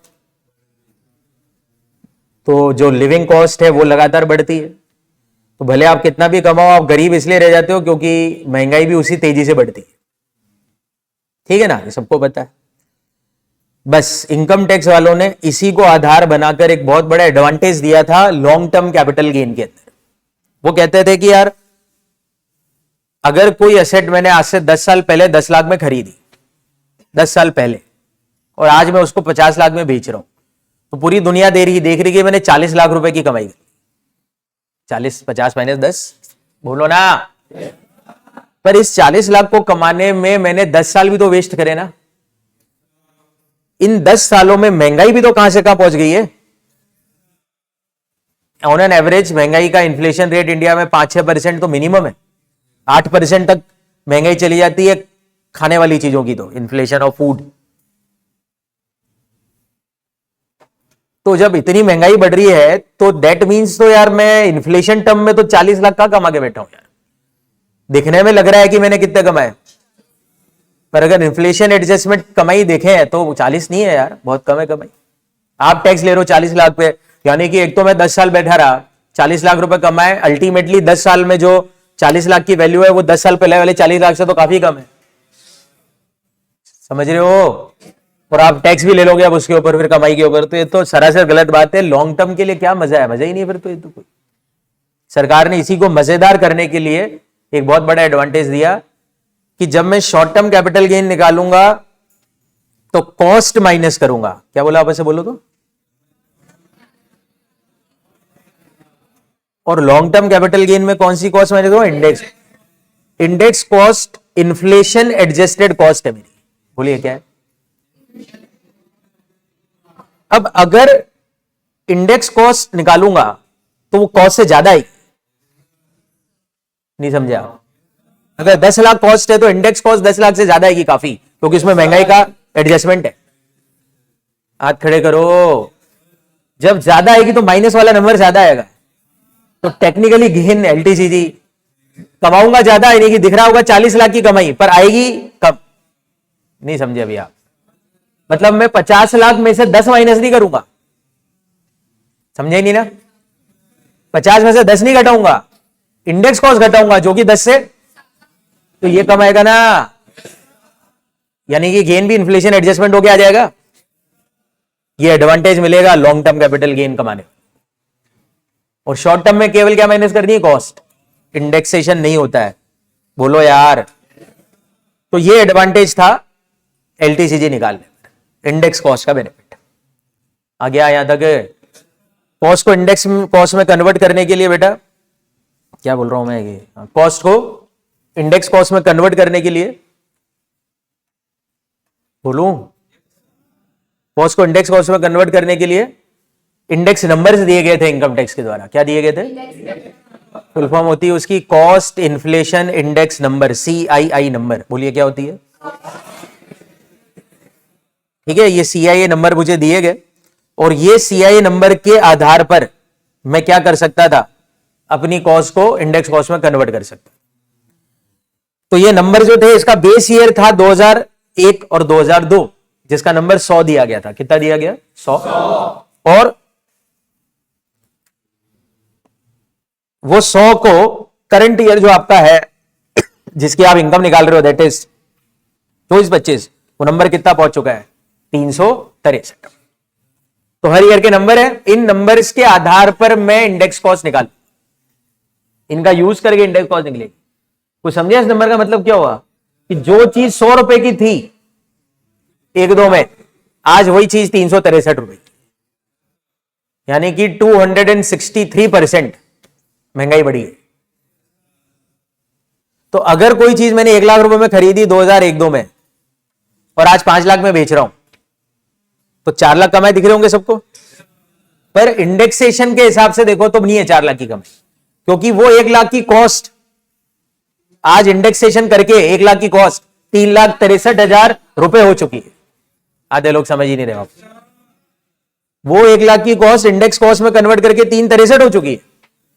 कैसे निकाले मैंने 363, 1 lakh multiply by 363 divide by 100, current year upon base year. बोलो ना। तो अगर मैं 5 लाख रुपए की चीज बेच रहा हूं तो 4 लाख नहीं कमा रहा हूं, 5 लाख माइनस 3,63,000, तो मैंने मात्र कमाया है 1,27,000, 37,000। अबे बोलो ना, जो कि अगर इंडेक्सेशन नहीं होता तो 4 लाख रुपए की दिखती। तो जो टैक्स 4 लाख पे लगता है वो अभी कितने पे लगेगा? बहुत फायदा है, बहुत ज्यादा बड़ा फायदा है। अबे समझ में आ गया? तो ये एडवांटेज है अगर मैं लॉन्ग टर्म निवेश करता हूं। क्या करता हूं बताइए? तो दिस इज द एडवांटेज। तो इंडेक्सेशन करने के लिए जो इंडेक्स कॉस्ट निकालने का फॉर्मूला बना लूं मैं, इसी नंबर से बना लेते हैं। तो कैसे निकलेगी इंडेक्स कॉस्ट ऑफ एक्विजिशन? चलिए बनाइए फॉर्मूला। कैसे निकालेंगे इंडेक्स कॉस्ट ऑफ एक्विजिशन? पहले कॉस्ट लिख दूं, ठीक है? क्या करूं इस कॉस्ट को बताओ? इनटू करूं CII नंबर। CII नंबर मतलब cost inflation index number into CII number. कौन से ईयर के CII नंबर से मल्टीप्लाई करूं? यार परचेज वाला साल थोड़ी ना होगा ये, ट्रांसफर वाला साल। जैसे मैंने 24-25 में बेचा तो 363 से मल्टीप्लाई कर और डिवाइड कर दूं कौन से ईयर के नंबर से?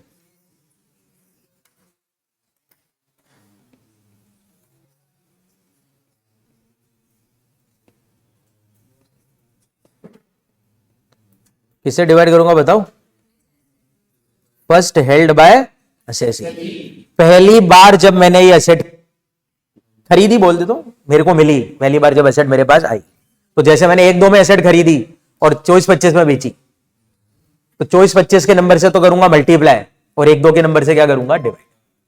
5-6 में खरीदी और 24-25 में बेची, तो मल्टीप्लाई तो 24-25 से करूंगा और डिवाइड अब 4-5 के नंबर से या 5-6 के नंबर जो भी बोला उससे करूं।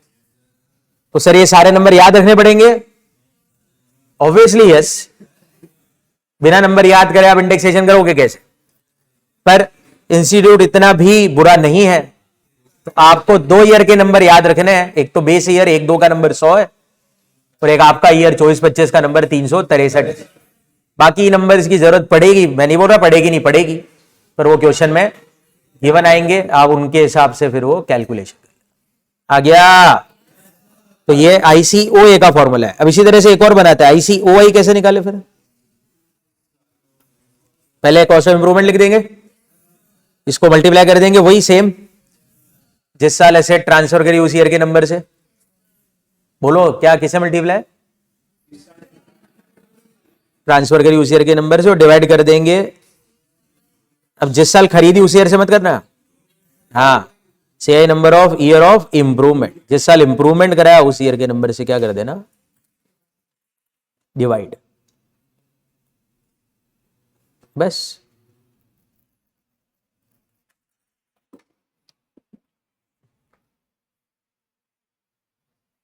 हो गया आपका कॉस्ट को इंडेक्स कॉस्ट बदलने का तरीका। और ये इंडेक्स कॉस्ट घटाकर जो नंबर बचता है वो मेरा LTCG है।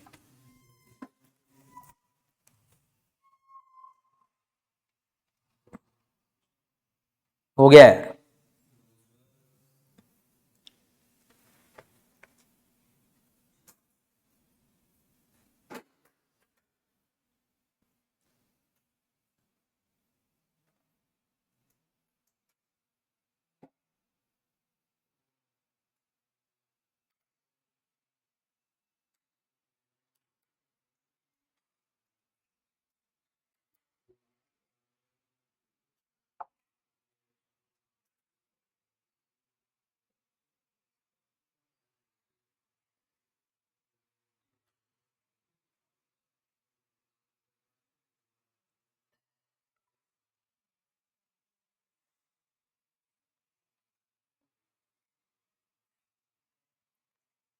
हो गया, हो गया।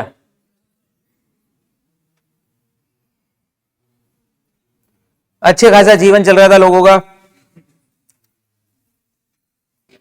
मजे थे सबके, सिंपल तरीके थे। मतलब जब भी मैं शॉर्ट टर्म कैपिटल गेन कमाऊं तो सेल में से कॉस्ट घटाना है, लॉन्ग टर्म कैपिटल गेन कमाऊं सेल में से इंडेक्स कॉस्ट घटाना है, खत्म हो गई बात। यस नो यार? दोनों तरीके कैलकुलेशन इजी चल रही थी। इन्होंने बोला 23 जुलाई 2024 या उसके बाद अगर मैं लॉन्ग टर्म कैपिटल गेन कमाऊंगा तो इंडेक्सेशन बेनिफिट बंद हो जाए। यह है अमेंडमेंट, जो कि बहुत बड़ा अमेंडमेंट किया गया। मतलब अब अगर मैं लॉन्ग टर्म कैपिटल गेन भी कमाता हूं तो सेल में से कॉस्ट ही घटानी है, इंडेक्सेशन बंद। आ गया सबको समझ में डिफरेंस क्या है? तो क्या अमेंडमेंट हुआ? मेन अमेंडमेंट जो कैपिटल गेन का वो यही है, इंडेक्सेशन बेनिफिट अब क्या हो चुका है, इंडिया में बंद हो चुका है। कहने के लिए अभी बंद तो हो ही गया, अभी बहुत सारी चीजें आती जाएगी। खैर अभी मैं ये बात बोल रहा हूं का मतलब ये नहीं कि आप, ये नहीं कि मैं बाद में पलट नहीं सकता, मैं पलट जाऊंगा अकॉर्डिंग टू द सिचुएशन, अभी देखते जाएंगे। पर हाँ मेन मोटा मोटी बात ये, क्यों ऐसा करा इसकी बात भी अभी कर ही लेता हूं, क्योंकि आधे लोग तो फिर पागल हो जाएंगे कि ये तो बर्बादी का सेक्शन आ गया। एक्चुअल में ये बर्बादी ही है, क्योंकि इंडेक्सेशन बंद होना तो बर्बादी की तरफ ले जाएगा आपको, आपकी कमाई ज्यादा आ जाएगी फिर तो। और अब खुशखबरी सुनिए, आपको मैंने बोला था कैपिटल गेन एक स्पेशल इनकम का हेड है, टैक्स रेट है स्पेशल है कैपिटल गेन की। याद करो एलटीसीजी 112 12.5% टैक्स रेट है, हाँ या ना?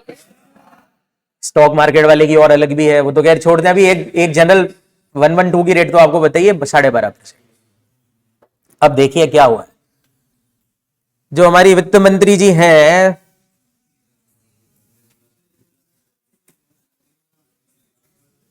निर्मला सीतारमन, उन्होंने ये बोला कि भाई हम अब से इंडेक्सेशन बेनिफिट नहीं देंगे, और उसके बदले में क्या करेंगे।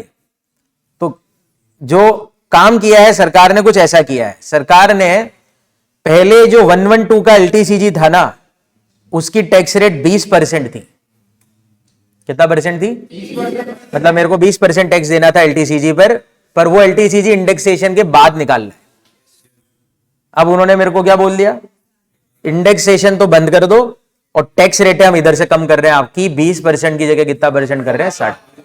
तो सरकार ने ये फायदे के रूप में लेके आया। सरकार ने कहा कि यार अब ये इंडेक्सेशन कौन झेलता फिरेगा, एक नया सिस्टम बनाते हैं, टैक्स रेट कम कर देते हैं और उधर से हम दूसरा हिसाब किताब क्या करते हैं, आपका इंडेक्सेशन को खत्म कर देते हैं। तो इसीलिए मैंने जो आपको टैक्स रेट लिखाई वो नई वाली है, जो 23 जुलाई 2024 के बाद की है। अभी मैं पूरी 112 की टैक्स रेट वापस से चैप्टर में लिखाऊंगा, पहले क्या थी और अभी क्या है, वो नेट इफेक्ट वापस से देख ले। आ गया क्या? तो अगर कोई आपसे पूछे कि कैपिटल गेन में क्या हुआ है चेंज, तो अब आप समझाने लायक तो हो गए, क्या बोलोगे बताइए? एसटी में तो कुछ नहीं हुआ है, क्या बोलोगे? एसटीसीजी में तो कुछ नहीं हुआ है, जो चल रहा था वही चल रहा है। एलटी में क्या हुआ है बताइए? एलटीसीजी निकालते वक्त इंडेक्सेशन मिलता था पहले, अब वो बंद हो गया है। अरे बोलो कुछ। और टैक्स रेट है जो पहले 20% हुआ करती थी, 12.5%।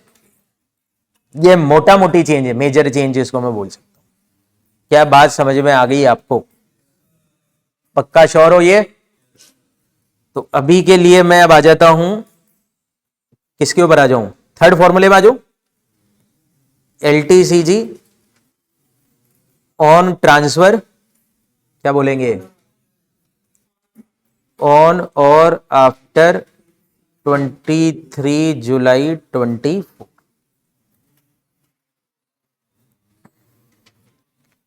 तो मैं इसका फॉर्मूला ना पूरा नहीं लिख रहा हूं, आप अपने दिमाग से लिख लेना। कैसे लिखोगे इसका फॉर्मूला बताओ? चलो मैं शॉर्टकट में लिखता हूं, पूरा लिख लेना। सबसे पहले सेल प्राइस लिखी, खर्चे घटाए, नेट आ गई, और माइनस सीओए और सीओआई, ये आ गया मेरा एलटीसी। बच्चों के हिसाब से सोचो तब तो बढ़िया हो गया, कैलकुलेशन तो इजी हो गई ना। एग्जाम वालों के लिए सोचो तो अब केवल सेल में से कॉस्ट ही घटाई।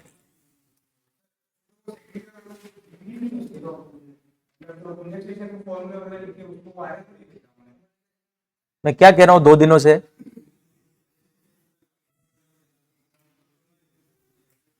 कल कल की क्लास सुनी थी तूने भाई? तो फिर झूठ क्यों बोल रहा है कि कल का मैं देख के आ गया?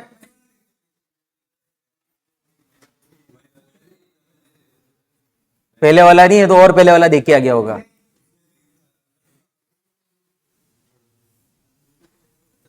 पुराना लॉ भी काम का है, मैंने बोल दिया था, मैं वापस से तो समझाऊंगा नहीं।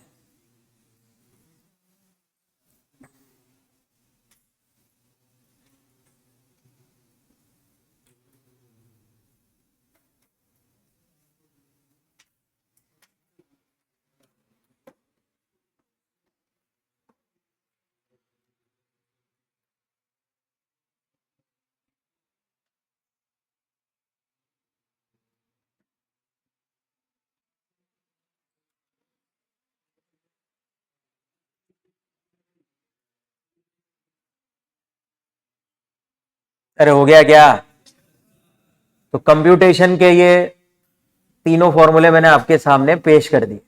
इंडेक्स नंबर अभी भी काम के हैं,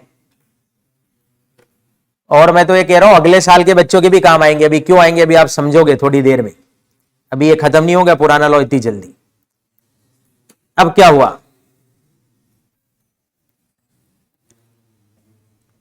देखो ये लिख दिया है ना, इस बजट में क्या लिखा हुआ, देख लो क्या लिखा हुआ।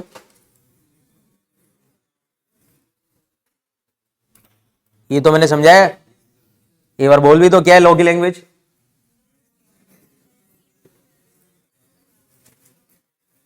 Any capital asset taking place on और आफ्टर 23 जुलाई 20। ठीक है, अब ये तो नियम बन गया। इस नियम को बनने के बाद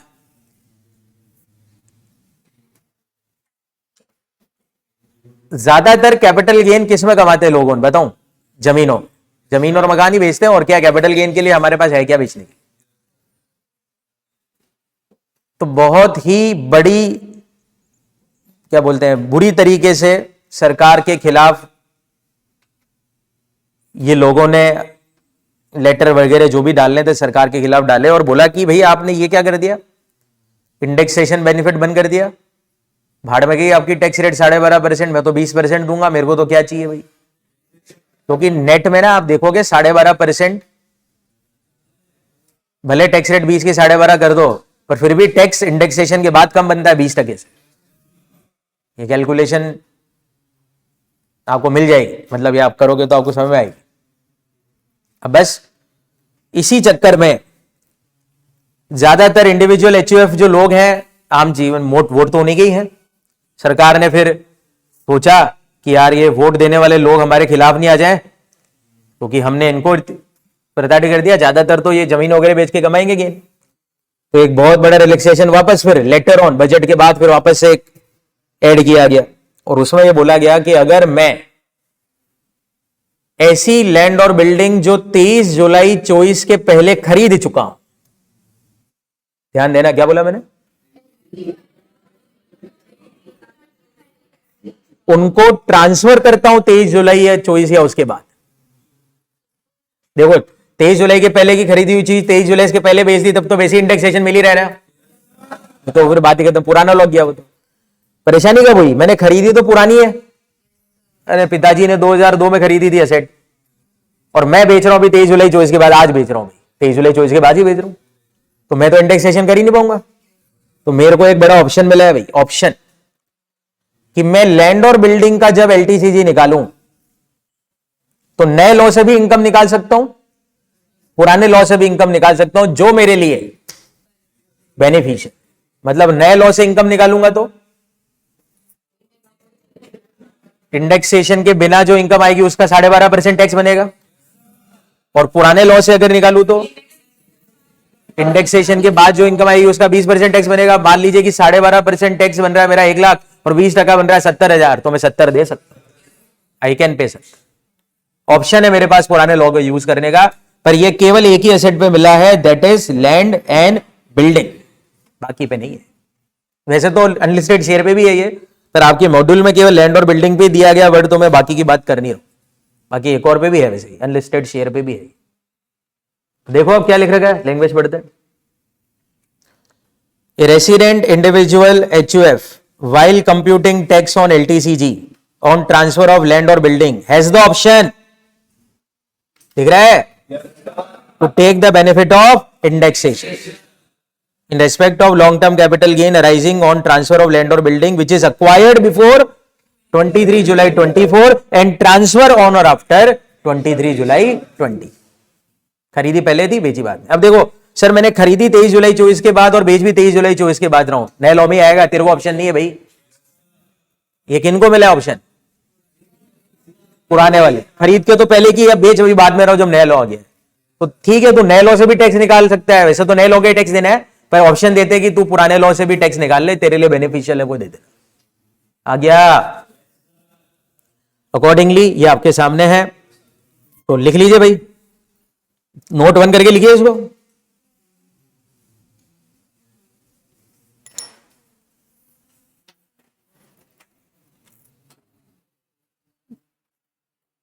नोट 1,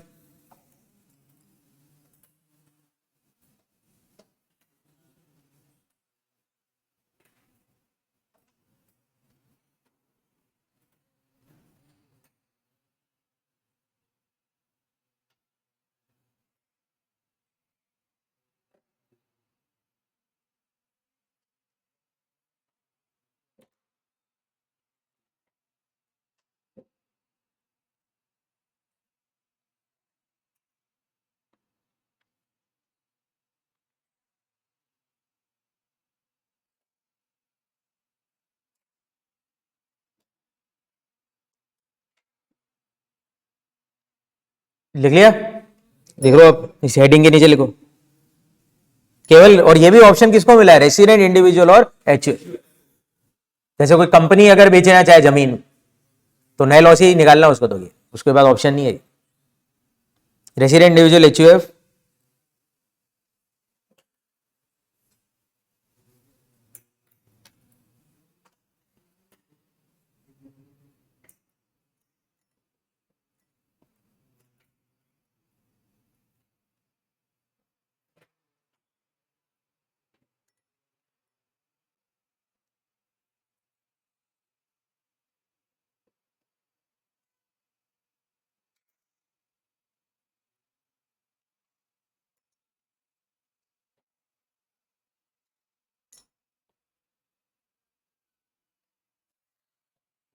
तो नेट तो यही हो रहा है बेटा, यानी कि मेरे को करना क्या है, बिना इंडेक्सेशन का जो गेन है उस पर 12.5% टैक्स निकाल के देखना है, बोलो। और इंडेक्सेशन करके जो गेन है उसके ऊपर 20% टैक्स निकालना है, और जो दोनों में से कम है वो मेरा आंसर। बस हो गया ना नेट है। और ये केवल कौन सी कैपिटल एसेट पे लागू है? लैंड और बिल्डिंग, जो मैंने 23 जुलाई 24 के पहले खरीदी है और 23 जुलाई 24 के बाद बेचे। बस बाकी तो और कुछ करना ही नहीं। जैसे मैं ज्वेलरी बेचूं 23 जुलाई 24 के बाद, तो विदाउट इंडेक्सेशन ही निकालना और 12.5% ही देना है, ऑप्शन नहीं है मेरे पास। आ गया?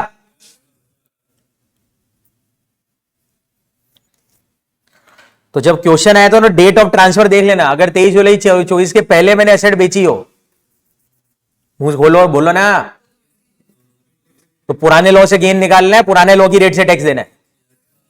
और 23 जुलाई 24 या उसके बाद मैंने एसेट बेची, क्वेश्चन में दे रखा हो डेट ऑफ ट्रांसफर, तो गेन नए लॉ से निकालना है और नए लॉ से टैक्स देना है। पर लैंड और बिल्डिंग में एक वर्किंग नोट में ऑप्शन में एक और टैक्स निकालना है, 20% वाला। मेन आंसर तो 12.5 से निकालना है, यानी कि विदाउट इंडेक्सेशन ही निकालना है। वो तो अभी सीख लेंगे, क्वेश्चन करेंगे जब अपन।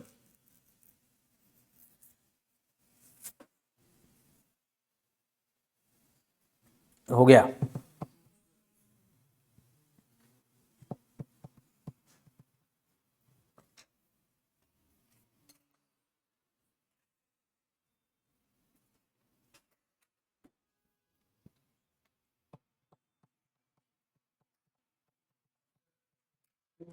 इंडिविजुअल और एचयूएफ उनके अलावा जो भी कंपनी, मान लो कंपनी बहुत पुरानी है,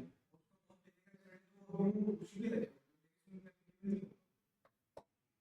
क्या बोला आप? बोल। कंपनी है, उनके लिए इंडेक्सेशन की ड्यूटी एप्लीकेबल नहीं होगा, पहले वाली की। तो उनके लिए तो लॉ है ही नहीं ना, मतलब ये लॉ तो केवल इंडिविजुअल एचयूएफ के लिए बना है ना। तो बाकी कोई भी पर्सन अगर पुरानी चीजें भी अभी बेचेगा तो उसको तो विदाउट इंडेक्सेशन ही गेन निकालना है, बस खत्म। अरे ये एडवांटेज जो ऑप्शन है तो केवल इनको ही मिला ना, बात ही खत्म होगी ना। ये तो मैं समझा रहा हूं। अरे जैसे मैंने कोई पुरानी जमीन अभी बेची, तो अभी कौन सा समय चल रहा है? नए लॉ का समय, पुराने लॉ का समय चल रहा है? नए लॉ का समय। फिर भी मैं नए लॉ के हिसाब से भी टैक्स निकालूंगा और पुराने लॉ के हिसाब से भी टैक्स निकालूंगा, और जो बेनिफिशियल है वो दूंगा। बस यही तो है।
अब तो हो गया है।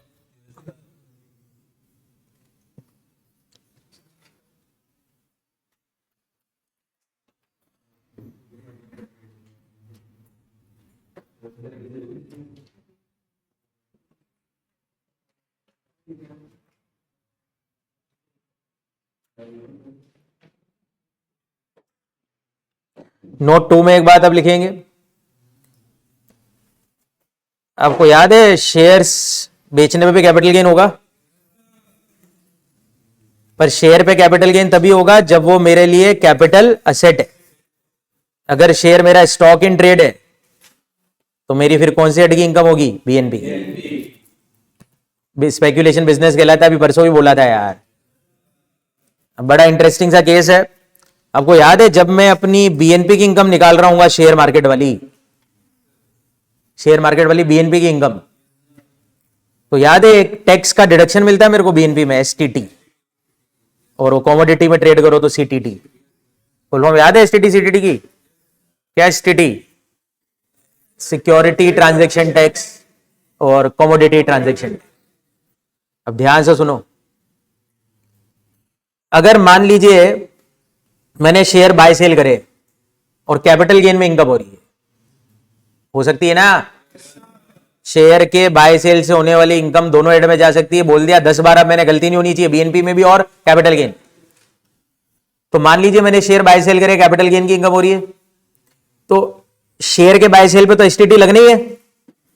जब मैं बीएनपी की इनकम निकालूंगा तो एसटीटी का छूट मिल जाएगा, पर जब कैपिटल गेन की इनकम निकाली जाएगी, एसटीटी डिस अलाउड एक्सपेंसेस है। क्या है बताइए जल्दी से?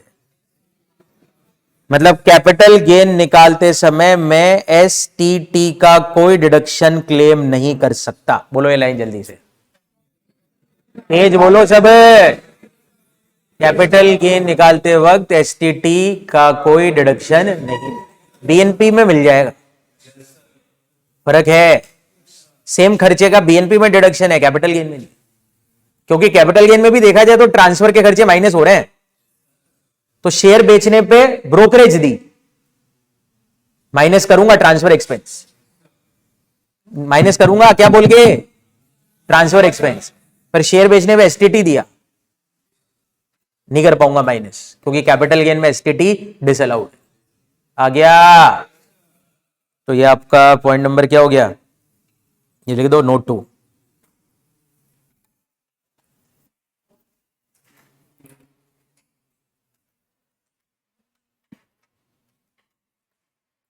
तो बेटा खत्म हो गया आपका कंप्यूटेशन का मेन मोटा मोटी कानून। तो मतलब अगर मैं सोचूं तो कैपिटल गेन सही निकालने के लिए मेरे को क्या क्या चेक करना है, देखता हूं, स्टेप बाय चेक करता हूं। सबसे पहले मैं क्वेश्चन पढ़ के देखूंगा कैपिटल एसेट है या नहीं, पहला डिसीजन सही लेना है तो उसका नेचर क्या है, लॉन्ग है कि शॉर्ट है, सेकंड डिसीजन। क्लियर? नेचर देखते ही फिर पुराना लॉ लिखेगा कि नया लॉ लगेगा। पुराना लॉ है तो पुराने लॉ से कैलकुलेशन करूंगा, नया लॉ तो नए लॉ से करूंगा। डन है? 3 चीजें सेट कर लो ताकि सही आंसर है। बोलो पहली चीज,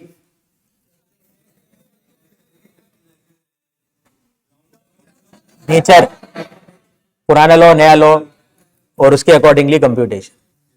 क्लियर? आइए अब कुछ बेसिक क्वेश्चन की शुरुआत करते हैं।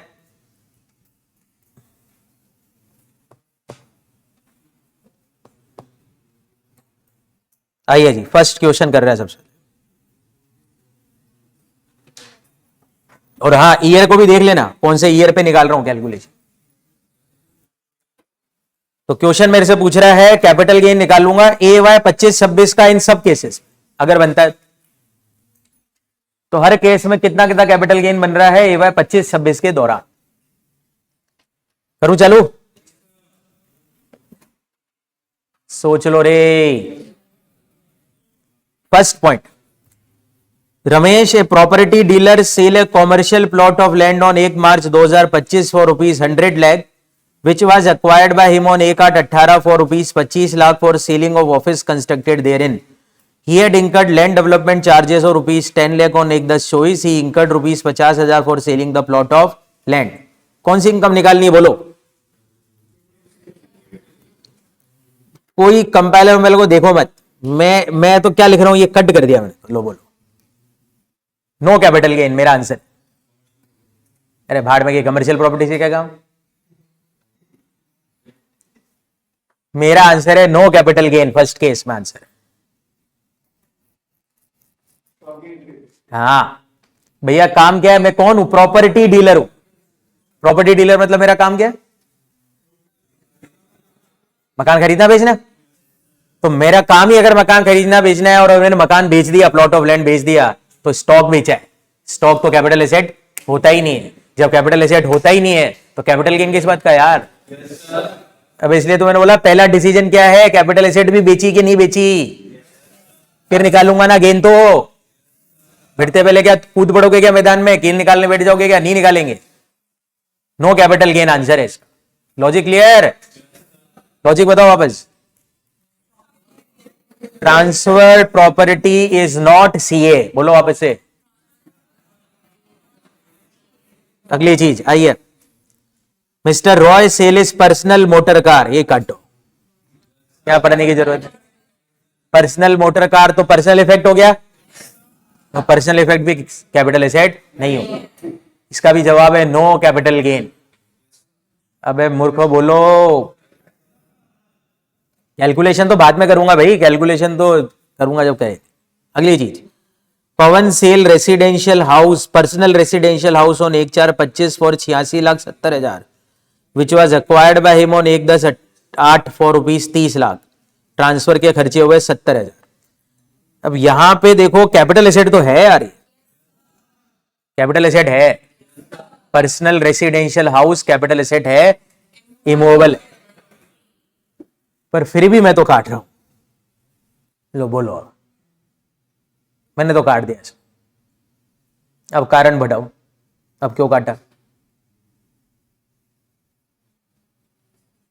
इसलिए तो आप CA नहीं बन पाओगे ना, चक्कर यही। मैंने बेचा कब है? डेट तो पढ़ो।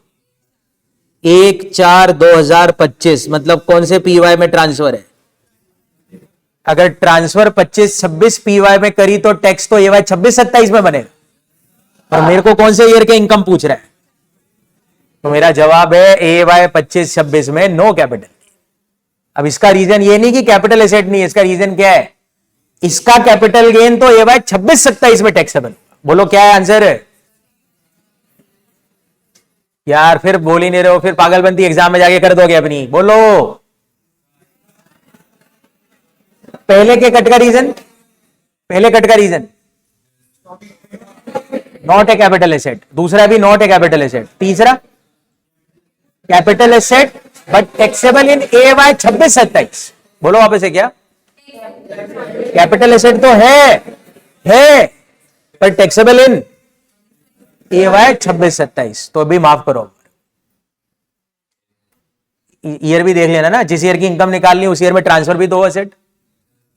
अब आइए, Yash sale an agriculture land situated in rural area. Cut है, ईयर वीयर को चेक ही नहीं करना, कट है क्योंकि ये तो CA ही नहीं है। Rural agriculture land capital asset नहीं होती है। चारों के चारों आंसर में जवाब है no capital gain, no capital gain, no capital gain and no capital gain. Sir ऐसा थोड़ी ना पूछेंगे, बिल्कुल पूछेंगे, आप जैसे मूर्खों से तो ये भी पूछ सकते हैं, क्योंकि आप तो कुछ ना कुछ निकाल के आ जाओगे, दिया है तो ऐसे कैसे दे दिया, कुछ ना कुछ तो निकलेगा। नो तो आंसर कभी नहीं होता, हमारा तो नहीं होता, हम तो सबको यस ही कहते हैं। अकाउंटिंग बुद्धि लगाओगे तो फंस जाओगे, मैं पहले ही चेता रहा हूं। अब 5वें में आई, Mrs Priya sale her gold bracelet on 1/5/24 for ₹5,00,000 which was acquired for ₹40,000 on 1/3/05। Diamond fitted into the bracelet on 1/4/07 10,000। What will be your answer if he, ये तो बाद में पढ़ेंगे, यहां तक तो करें। अब चेक करते हैं, कैपिटल एसेट है, ईयर भी सही है, 24-25 में ट्रांसफर है। अब निकलेगा कैपिटल, इसमें निकलेगा कैपिटल गेन, सीए भी है, ईयर भी सही है। अब कैपिटल गेन निकालने से पहले सावधानी, क्या सावधानी, नेचर तो देख लें, लॉन्ग है शॉर्ट है। फिर अगली सावधानी, पुराना लॉ कि नया लॉ, तो नेचर देख लेते हैं। बेचा कब, खरीदा कब, नेचर तो लॉन्ग है और लॉ पुराना है, 1/5/24 की डेट है ना, पे हाथ खड़े करो ना अपने, तो इसलिए पुराने लॉ से निकलेगा LTCG। अब पुराने लॉ का फॉर्मूला बताओ LTCG का, सेल माइनस इंडेक्स कॉस्ट। चलो सॉल्व कर लेते हैं। सेल प्राइस होगी 5,00,000, लिख दूं, ट्रांसफर के खर्चे तो है ही नहीं, ठीक है, तो माइनस क्या करेंगे अब, ICOA और ICOI भी है, देख लो, ब्रेसलेट तो 40 में खरीदा, ये तो COA है, फिर उस पर डायमंड लगवाया बाद में, ये COI है, तो COA 40,000, 40,000 का इंडेक्सेशन करो भैया, 40,000 मल्टीप्लाई बाय 363, 24-25 का नंबर, डिवाइड बाय कौन से साल खरीदा था, 1-3-5 मतलब 4-5 साल, 4-5 है, 4-5 का CI नंबर, वो उसके या तो अपनी उसमें रख लेना आप या जो भी है, बाकी इसके हिसाब से देख लो तो 129 बोल रहा है, तो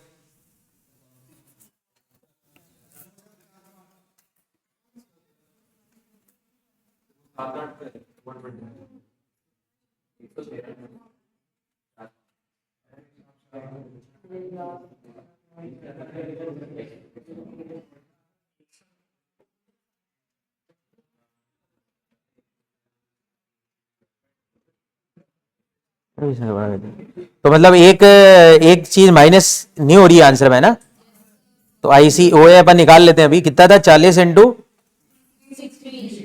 डिवाइड बाय 100, कितने आ रहे हैं, 128, तो शायद आंसर नेट तो 12 पर आ जाएगा फिर इंप्रूवमेंट आई गया 10,000 इंटू 363/129, अबे 7-8 का नंबर है ना, ये तो इंप्रूवमेंट का साल, तो आंसर तो सही है, एक चीज गायब होगी, दिख नहीं रही है वो आप, अबे बोलो ना, चलिए ये हो गया। अब क्वेश्चन नंबर 2 सुनो, अगर ट्रांसफर की रेट ये होती तो नया लॉ लग जाता, और जब नया लॉ लगता तो इंडेक्सेशन की जगह केवल कॉस्ट माइनस होती, फिर तो आंसर ओरली आ जाता, 5,00,000 माइनस 40 माइनस 10, 4,50,000, वो 40 इधर भी गायब ही है, CO वाली लाइन ही गायब होगी, इंडेक्स कॉस्ट ऑफ की, बोलो ना, आ गया क्या समझ में, ऐसा मत बोलो कि नहीं है, आ गया,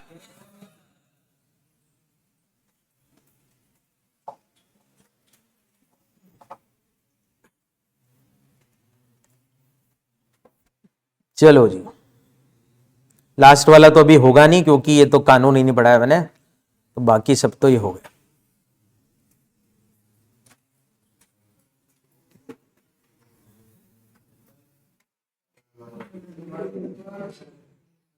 तुम्हारे कहने से तो कुछ होता ही नहीं है ना, 2 घंटे होने को आ रहे। अरे बस ये लास्ट कर रहे हैं, लास्ट क्वेश्चन करके ओवर करते चल। मेरे को बहुत अच्छा लगता है ऐसे 2-3 घंटे जब मिलते हैं ना, बहुत अच्छा लगता है। तुम्हारे को टॉर्चर करना, तुम्हारी शक्लें ऐसी बन जाती है जो बहुत अच्छा लगता है, दिल को सुकून मिलता है। चलिए लास्ट, आज के लिए लास्ट कर रहा हूं अभी तुम्हारे पे दया करके। A owns a commercial property which was purchase by him on 15/10/16 for ₹8 lakh. Said asset sold for ₹15.75 on 3/1/30/1/25। Transfer के खर्चे बेटा 5,000। आपको कैपिटल गेन निकालना है AY 25 और 26। चलिए कॉमर्शियल प्रॉपर्टी बेची है, कैपिटल एसेट तो है, मुकदमा मत करना, यहाँ पे प्रॉपर्टी डीलर नहीं हूं मैं। वो वाला लॉजिक नहीं हो तो कॉमर्शियल प्रॉपर्टी में आपने निकाले ही नहीं, इधर निकाल दिया। वहां पे लैंग्वेज पढ़ लो पहले, जा वहां पे लिखा था मैं प्रॉपर्टी डीलर हूं, इसलिए नहीं निकाला। तो कॉमर्शियल प्रॉपर्टी कैपिटल एसेट तो है। अरे जल्दी बोलो। नेचर लॉन्ग है, ये भी देख लिया आपने। 15/10/16 में खरीदी, 30/1/25 को बेची। और लॉ नया है, 30/1/25 तो 23 जुलाई 24 के बाद ही आएगी। तो नेचर लॉन्ग है, नया लॉ है, तो आंसर तो बहुत इजी है, सेल माइनस कॉस्ट ही करना है। तो कितने में बेची बोलो, ढूंढो सेल प्राइस माइनस कॉस्ट बोलो। ट्रांसफर के खर्चे भी दिए हुए 5, तो पहले वो माइनस कर दो। 15/75 माइनस 5 15/70 माइनस 8। ठीक है, जो भी नंबर बचेगा, कितना बच रहा है? 7,70,000। अरे आ गया है तो। और ये पुराने लॉ से कर रहे होते तो क्या चेंज आता? पुराने लॉ से कर रहे होते तो 8 लाख का इंडेक्सेशन करना पड़ता, बस यही चेंज आता। अरे 23 जुलाई 24 के पहले बेच दी होती तो इंडेक्सेशन करना हो जाता। यही बोले ना तुम्हें।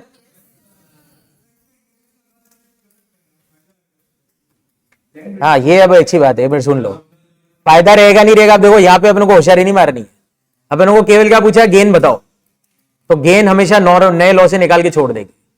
अभी ये क्वेश्चन बोलता है टैक्स निकालो, तो फिर अपन वो कैलकुलेशन पूरी दिखाते हैं कि अगर पुराने नए लॉ से टैक्स निकालूंगा तो इतना बनता है, पुराने लॉ से टैक्स निकालूंगा तो इतना बनता है, और ये फायदे में। अभी अपन को होशियारी नहीं मारनी वाले लॉ की। पुराने लॉ को ऑप्शन वाला भी नहीं लगाना, वो कब निकालना है? जब क्वेश्चन बोले गेन इनकम निकाल, टैक्स भी निकाल, फिर अपन को पूरा करना पड़े। आ गया? ये बराबर बोल रहा है। अभी अब इसकी ये बात इंपॉर्टेंट हो सकती है ना। लैंड और बिल्डिंग बेची ना भैया, लैंड और बिल्डिंग ही बेची, कमर्शियल प्रॉपर्टी से लैंड बिल्डिंग, और क्या है। तो वो ऑप्शन वाला भी तो कानून है ना सर, वो पुराने लॉ से फायदा हो सकता था, ऐसा कुछ हो सकता है। चेक करे नहीं करे, नहीं करना है। कब करना है वो चेकिंग का काम?